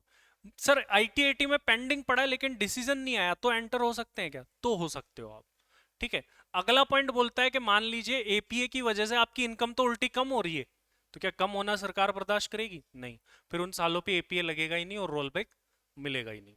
ये बात इस पॉइंट में बोली गई है। नेक्स्ट बोलता है रोल बैक उसी कंपनी को मिलेगा जो उस टाइम पर एक्चुअल में एग्जिस्ट करती थी, जो एग्जिस्ट ही नहीं करती थी उसको रोल बैक पिछले सालों का मिलेगा ही नहीं। सपोज देखिए यहां पर क्या हुआ कि एक्स वाई जेड और तीन कंपनी, एक्स वाई जेड बन के एक एक्स वाई जेड लिमिटेड बन गई, ठीक है, ये तीनों कंपनीज खत्म हो गई और एक नई कंपनी बन गई। क्या X Y Z limited roll back ले सकती है, नहीं ले सकती, क्योंकि एक नई कंपनी है। वही मानो एक्स वाई जेड लिमिटेड मिलके एक एक्स लिमिटेड बनी है, तो क्या एक्स पहले भी थी क्या, थी, तो मिल जाएगा रोल बैक। देखो एक्स वाई जेड मिलके एक नई कंपनी बनी है तो इसको नहीं मिलेगा क्योंकि ये पहले कभी थी नहीं, एक्स वाई जेड मिलके एक्स बनी है, एक्स पहले भी थी अभी भी है, तो इसको मिल जाएगा।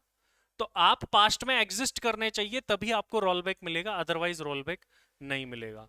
जैसे मान लो ये कंपनी एक टाटा डीमर जो कि टाटा बाटा बन गई, ठीक है, ये एक नई कंपनी है, क्या इसको मिल जाएगा, इसको नहीं मिलेगा। टाटा को जरूर मिल जाएगा क्योंकि टाटा पहले भी थी अभी भी है, लेकिन बाटा को नहीं मिलेगा क्योंकि एक ये नई कंपनी है। तो सिंपल सी बात है, नई कंपनी को नहीं मिलेगा। नेक्स्ट देखते हैं बेटा, इफेक्ट ऑफ एपीए। एपीए का इफेक्ट क्या आएगा भाई, इसका रिजल्ट क्या होगा, देखिए फटाफट से पढ़ते हैं। पहला पॉइंट देखो क्या है,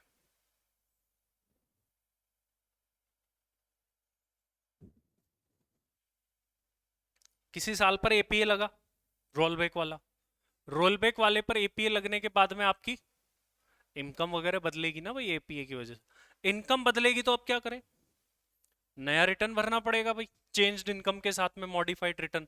कितने टाइम में भर सकते हो मॉडिफाइड रिटर्न, 3 महीने के, from the end of such month in which APA was entered. आप एपीए 15 अप्रैल को एंटर हुए तो 3 महीने कहां से गिनोगे, 15 अप्रैल को एंड करो पहले तो, और वहां से 3 महीने, तो 15 अप्रैल के एंड के बाद 3 महीने, मई जून जुलाई, 31 जुलाई तक आप रिटर्न भर दो आपका एपीए में एंटर होने के बाद।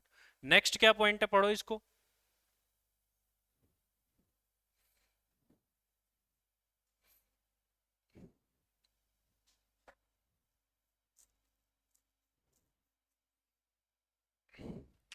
भाई आपका असेसमेंट पेंडिंग पड़ा है, मतलब असेसमेंट इनकम वगैरह निकलना पेंडिंग पड़ा है। अब आप एपीए में एंटर हो गए, ये पॉइंट पहले ही बता चुका हूं मैं। अब एओ आपकी जो भी इनकम निकालेगा असेसमेंट करेगा वो एपीए के अकॉर्डिंग ही करेगा, और एओ को जितना टाइम पीरियड मिलता है उसके ऊपर 1 साल एक्स्ट्रा और मिलेगा कि तुमको इनकम निकालने के लिए 1 साल एक्स्ट्रा और दिया जाता है। नेक्स्ट एंड लास्ट पॉइंट बताओ क्या है, where assessment for any previous year to which APA या फिर roll back applies already completed before filing of modified return. भाई हम मॉडिफाइड रिटर्न भरने के लिए 3 महीने का समय मिला है, वो 3 महीने का समय मिलने के बीच में ही क्या हो गया, असेसमेंट कंप्लीट होके रख दिया अगले ने, तो फिर क्या है, then AO shall pass an order modifying the total income of that previous year within 1 year from the end of the financial year in which modified return was filed. मतलब क्या है कि तुम्हारा असेसमेंट ऑर्डर ऑलरेडी आ चुका था, अब तुमने APA के लिए अप्लाई करा, तुम्हारी इनकम क्या हो गई, चेंज हो गई, मॉडिफाइड, तुमने मॉडिफाइड रिटर्न भर दिया।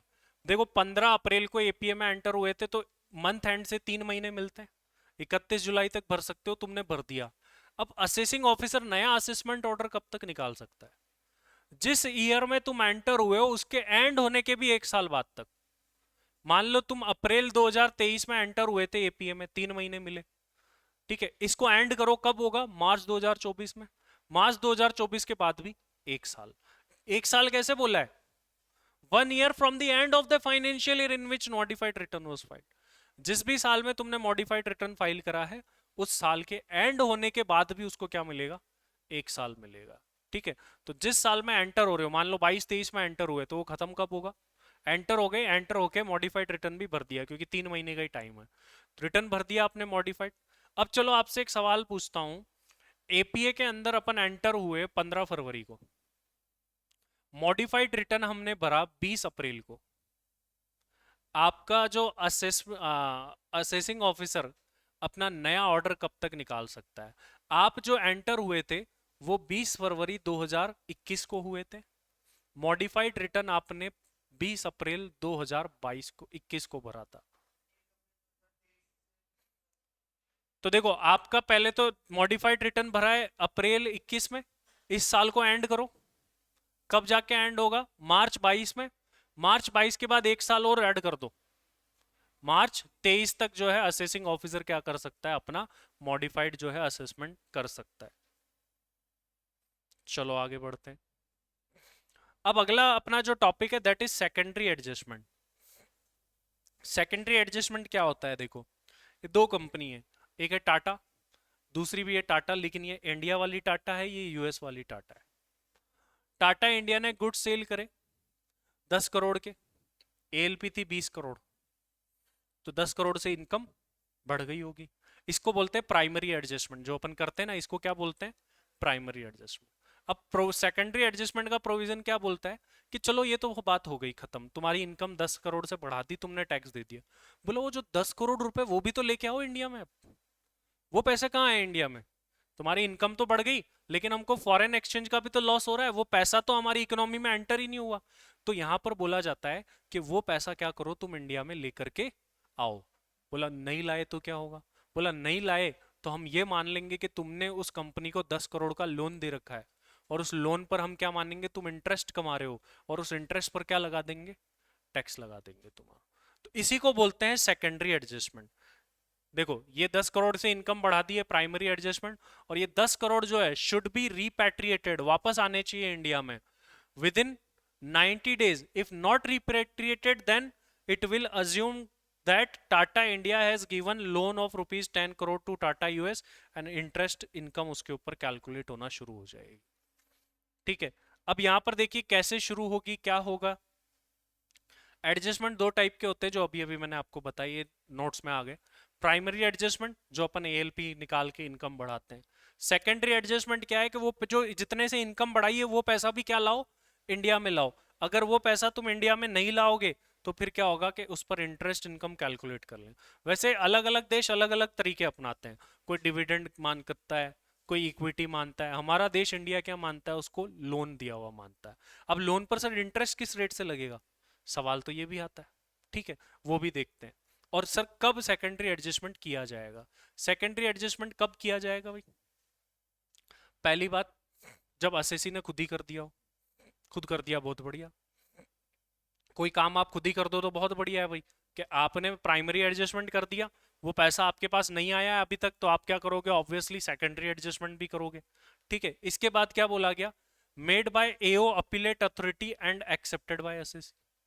मान लो तुमने नहीं करा तो एओ या अपीलेट अथॉरिटी कर देगी, और आपने क्या कर लिया? उसको एक्सेप्ट कर लिया कि हाँ भैया आप सही बोल रहे हो।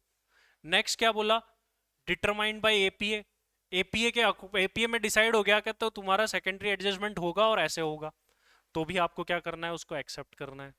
और made due to safe harbour rule. Safe harbour rule में एक परसेंटेज बता रखा है, अभी बताया, उस परसेंटेज के अकॉर्डिंग आप डिक्लेयर नहीं करते हो तो फिर आपको उसी परसेंट से डिक्लेयर करना है। नहीं करा तो प्राइमरी एडजस्टमेंट होगा, और जहां प्राइमरी होगा वहां सेकेंडरी तो होगा ही होगा। अगर वो पैसा तुम वापस ले आए 90 दिन के अंदर अंदर तो नहीं होगा। अब सर बात है कि इंटरेस्ट वगैरह कैसे कैलकुलेट होंगे, क्या होंगे? पहली बात, वो जो एक्सेस पैसा है वो आपको 90 दिन में वापस लाना है। सर 90 दिन कहां से गिने जाएंगे? सवाल ये। अगर ये आपका सेकेंडरी एडजस्टमेंट एओ ने या अपीलेट अथॉरिटी ने कराया, तो जिस दिन उनका ऑर्डर आया वहां से 90 दिन में लाने। और यही सेकेंडरी एडजस्टमेंट अगर आपने खुद ने किया था या किसी और एपीए की वजह से हो रहा है तो क्या बोला है? रिटर्न फाइलिंग की डेट से 90 दिन, जो रिटर्न फाइलिंग की आखिरी दिन डेट होगी वहां से 90 दिन के अंदर अंदर वापस लाना। तो अगर एओ ने या अपीलेट अथॉरिटी ने कराया तो जिस दिन उनका ऑर्डर आया वहां से 90 दिन के अंदर अंदर। एनी अदर केस में रिटर्न फाइलिंग की डेट से 90 दिन के अंदर अंदर। नेक्स्ट, अगर एक्सेस मनी 90 दिन में वापस नहीं आया तो उस पर क्या कैलकुलेट होगा? उस पर इंटरेस्ट कैलकुलेट होगा। इंटरेस्ट कैसे कैलकुलेट होगा? एक्सेस मनी जो तुम नहीं लाए into rate of interest into time. दो सवाल है सर, एक्सेस मनी तो हमको पता होगा कौन सा नहीं लाए, इंटरेस्ट की रेट कितनी लगाए, क्या हमको क्वेश्चन देगा या कुछ और है? टाइम कहां से ले? फिक्स्ड है दोनों चीजें। देखो क्या है यहां पर, क्या बोला गया है, आपको टाइम पीरियड कहां से कैलकुलेट करना है।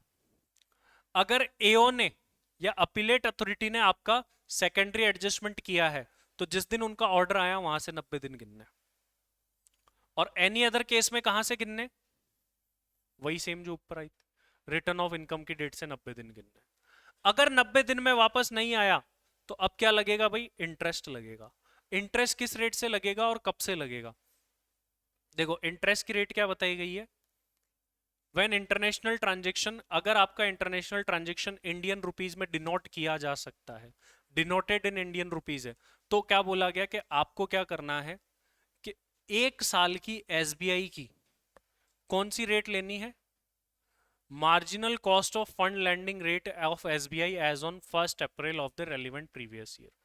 प्रीवियस ईयर के पहले दिन एसबीआई की कौन सी rate? Marginal rate of fund lending, let's say वो 5% थी, प्लस करना है उसमें कितना, ये कितना आ रहा है, इस रेट से क्या निकालना पड़ेगा तुमको? इंटरेस्ट, जितना भी डिले हुआ है उसके ऊपर। 90 दिन के बाद जितना भी डिले करा, मान लो तुमने 2 महीने और डिले कर दिया, तो 2 महीने, मान लो 1 करोड़ की बात थी, इंटू 8.25% इंटू 2 महीने का डिले। और वहीं अगर ट्रांजेक्शन फॉरेन करेंसी में है, डॉलर्स में, पॉन्ड्स में है, तो फिर आपको ये एसबीआई वाली रेट नहीं लेनी, इंटरनेशनल रेट चलती है, एफएम में भी पढ़ोगे, जिसे लाइबोर बोला जाता है। क्या होता है? London interest bank offered rate, मतलब क्या है भाई? लंदन मतलब क्या है? London inter bank offered rate LIBOR बोलते हैं। कौन सी लेनी है? 30 सितंबर के दिन की। यहां कौन सा बोला? प्रीवियस ईयर के 1 अप्रैल के दिन की। इसमें क्या बोला? 30 सितंबर वाली लेनी है, ठीक है, और उसमें 3% ऐड करो। इधर कितना ऐड करो? 3.25। ये बहुत डिटेल चीजें हैं जो अपन पढ़ रहे हैं, जरूरी नहीं है एग्जाम में आए, हो सकता है एमसीक्यू आ जाए छोटा मोटा, डिटेल क्वेश्चन बनने के चांस नहीं है। अच्छा, कुछ ऐसे केसेस है जब सेकेंडरी एडजस्टमेंट नहीं करना, बच्चा समझ के छोड़ देंगे। कब? जब ट्रांजेक्शन की वैल्यू कितनी रही हो, 1 करोड़ रुपए रही हो, या फिर कोई ऐसा ट्रांजेक्शन हो जो असेसमेंट 16-17 या उससे पहले का हो, तो उन पर सेकेंडरी एडजस्टमेंट होता ही नहीं था। चलिए सर आगे बढ़ते हैं, अबाउट एंडिंग में आ गए। अब मान लो तुमको ये हर साल तुम्हारी तो इंटरेस्ट मान के इनकम कैलकुलेट करते रहेंगे, तुम चाहते हो कि यार ये हर साल का झंझट ना हो, वो पैसा आ भी नहीं रहा बाहर से, तुम ला नहीं रहे हो, इंटरेस्ट लग रहा है, तो बोला हम तुमको एक ऑप्शन दे रहे हैं, तुम क्या करो, एक्स्ट्रा टैक्स भर दो इस रेट से, जो पैसा नहीं लाए हो ना उसके ऊपर तुम 20.9664% की रेट से क्या भर दो, टैक्स। कैसे निकला? इसके लिए स्पेशली रेट बनाई, बोला हम टैक्स की रेट 18, उसके ऊपर 12% का सरचार्ज और 4% का सेस लेंगे। उस एक्सेस पैसा जो तुम नहीं लाए हो, जैसे 10 करोड़ नहीं लाई थी ना टाटा, तो उसके ऊपर तुम इस रेट से टैक्स भर दो, आज से बात खत्म, कुछ भी बात नहीं करेंगे। इफ असेसी पे एडिशनल इनकम टैक्स रेट, तो उसके ऊपर कोई भी इंटरेस्ट वगैरह नहीं लगेगा। लेकिन ध्यान रखना, ये जो टैक्स आपने पे करा है इसको डिडक्ट नहीं कर सकते कहीं पर, मतलब ये टैक्स सीधा जमा होगा और कहीं कोई बेनिफिट इसका नहीं मिलेगा। नेक्स्ट 92D आता है, पहले भी इस सेक्शन का नाम आया है। 92D क्या बोलता है कि आपको कुछ डॉक्यूमेंट्स मेंटेन करके रखने पड़ेंगे, कुछ डॉक्यूमेंट्स, कुछ रिपोर्ट्स। कौन से डॉक्यूमेंट्स और रिपोर्ट्स मेंटेन करके रखने पड़ेंगे? जो भी एसएसी इंटरनेशनल ट्रांजैक्शन में एंटर होता है उसको डॉक्यूमेंट्स रखने, कौन से, ये पहले भी नाम लिया था मैंने इसका, TP study report, transfer pricing study report, कि आपने कौन कौन से ट्रांजेक्शन करे और उनकी क्या क्या कंडीशन है वो सारे। नेक्स्ट क्या बोला? टीपी स्टडी रिपोर्ट आपको कितने सालों तक रखनी पड़ेगी? 8 सालों तक सुरक्षित रखनी पड़ेगी असेसमेंट ईयर एंड होने के बाद। ठीक है सर। नेक्स्ट पॉइंट क्या बोल रहा है? तुमको टीपी स्टडी रिपोर्ट ये 92D रखने की जरूरत नहीं है अगर सिर्फ 1 करोड़ तक के ही ट्रांजेक्शन तुमने किए हैं, 1 करोड़ तक के ही किए, मान लो 80 लाख के ट्रांजेक्शन हुए तुम्हारे, टीपी स्टडी रिपोर्ट रखने की कोई नीड नहीं है, कोई काम नहीं है। If any document received by AO, TPO, CIT during any proceeding, then such document should be furnished within 30 days. However, additional 30 days time can also be given. होता क्या है, मान लो आपसे असेसिंग ऑफिसर ने किसी से भी डॉक्यूमेंट मांगे, ये पहले भी आया था, 92D वाले डॉक्यूमेंट अगर फर्निश नहीं करे तो एओ खुद ही आपकी ट्रांसफर प्राइसिंग निकाल सकता है। तो ये फर्निश करने के लिए तुमको 30 दिन मिलते हैं और फर्दर एक्स्ट्रा 30 दिन और दिए जा सकते हैं। ये टीपी स्टडी रिपोर्ट और ये जो भी डॉक्यूमेंट आपने बनाए ये किसको ले जा करके देने होते हैं, असेसिंग ऑफिसर या जो भी कंसर्न अथॉरिटी अगर वो मांगते हैं तो, वरना ऑनलाइन तो इनको फाइल करना ही होता है। फिर बात आती है 92E की। 92E क्या बोलता है कि आपको अकाउंटेंट से एक रिपोर्ट ऑब्टेन करनी पड़ेगी, किस बारे में, कि जो भी ये तुमने इंटरनेशनल ट्रांजैक्शंस वगैरह करे हैं उनकी एक रिपोर्ट ऑब्टेन होगी। कैसे और कौन से फॉर्म में होगी, अगेन इंपॉर्टेंट बात, every person entering into international transaction or specified domestic transaction is required to file form number 3CEB। 3CEB form number जो है आपको लेना पड़ेगा। कब तक फाइल करना है ये फॉर्म, 31 अक्टूबर तक। रिटर्न फाइलिंग की लास्ट डेट होती है इंटरनेशनल ट्रांजैक्शन में 30 नवंबर। 30 नवंबर से एक महीना पहले मतलब 31 अक्टूबर तक आपको क्या कर देनी है, ये जो अकाउंटेंट यहाँ पर अकाउंटेंट का मतलब क्या है, चार्टर्ड अकाउंटेंट, ठीक है, क्योंकि अकाउंटेंट की डेफिनेशन में अभी तक चार्टर्ड ही है, कॉस्ट अकाउंटेंट एडेड नहीं है, जिसकी बात चलती रहती है, लड़ाई चलती रहती है, ठीक है। अब इसके आगे आ जाते हैं पेनल्टीज। यहां से काफी बार क्वेश्चन आया है, काफी बार क्वेश्चन बना है, बड़ी सिंपल सी पेनल्टीज है लेकिन क्वेश्चन बहुत बार बना है। क्या क्या पेनल्टीज है, तुमने जो रिपोर्ट थी failure to furnish report of CA as per 92E जो ऊपर अभी अभी पढ़ा, वो वाली रिपोर्ट नहीं दी तुमने, तो कितने की पेनल्टी लगेगी, 1,00,000 रुपए की। नेक्स्ट क्या, failure to report international transaction और एट एएलपी, इंटरनेशनल ट्रांजेक्शन को आर्म्स लेंथ प्राइस पर रिपोर्ट नहीं करा तुमने, रिपोर्ट आर्म्स लेंथ प्राइस निकाल के रिपोर्ट करनी होती, नहीं करी, कितना लगेगा, 200% ऑफ टैक्स। जितनी भी, मान लो 20 करोड़ बतानी थी 10 करोड़ ही बताई, तो अंडर रिपोर्टेड इनकम कितनी, 10 करोड़ पे जितना भी टैक्स बनता होगा उस टैक्स का कितना करना है, 200%, ये पेनल्टी जमा होगी।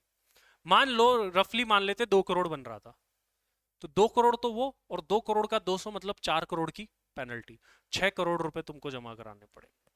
नेक्स्ट क्या है, तुमने जो 92D में बात करी गई वो मेंटेन ही नहीं करे record, fails to report international, को इंटरनेशनल ट्रांजेक्शन ही रिपोर्ट नहीं करा, रह गया। Fails to furnish document, information तुमसे मंगाई थी 30 दिन में देनी होती, नहीं दी। मेंटेन और फर्निश इनकरेक्ट, गलत रिकॉर्ड्स रखे, तो कितनी पेनल्टी लगेगी, 2% of the value of international transaction. 20 crore का ट्रांजेक्शन था तो 20 करोड़ का 2%, ठीक है, ये पेनल्टी आपके ऊपर लग जाएगी। तो 1,00,000 की पेनल्टी, अंडर रिपोर्टेड का 200% और 2% of the international transaction. If assessee maintain document under section 92D and declare international transaction and disclose all fact that no penalty will be charged under section 278। 270A कहाँ गया भाई, ये रहा, तुम report नहीं रखते हो, ट्रांजेक्शन फर्निश, मतलब तुम जस्टिफाई कर देते हो कि सर ये कारण था, सब कुछ ठीक है, कोई दिक्कत नहीं है, तो पेनल्टी तुम्हारी माफ। वो तो हर जगह होती है, अपॉर्चुनिटी ऑफ बीइंग हियर्ड तो दी जाती है। हमारा टॉपिक आता है second last topic, NJA, transaction with person located in एनजेए।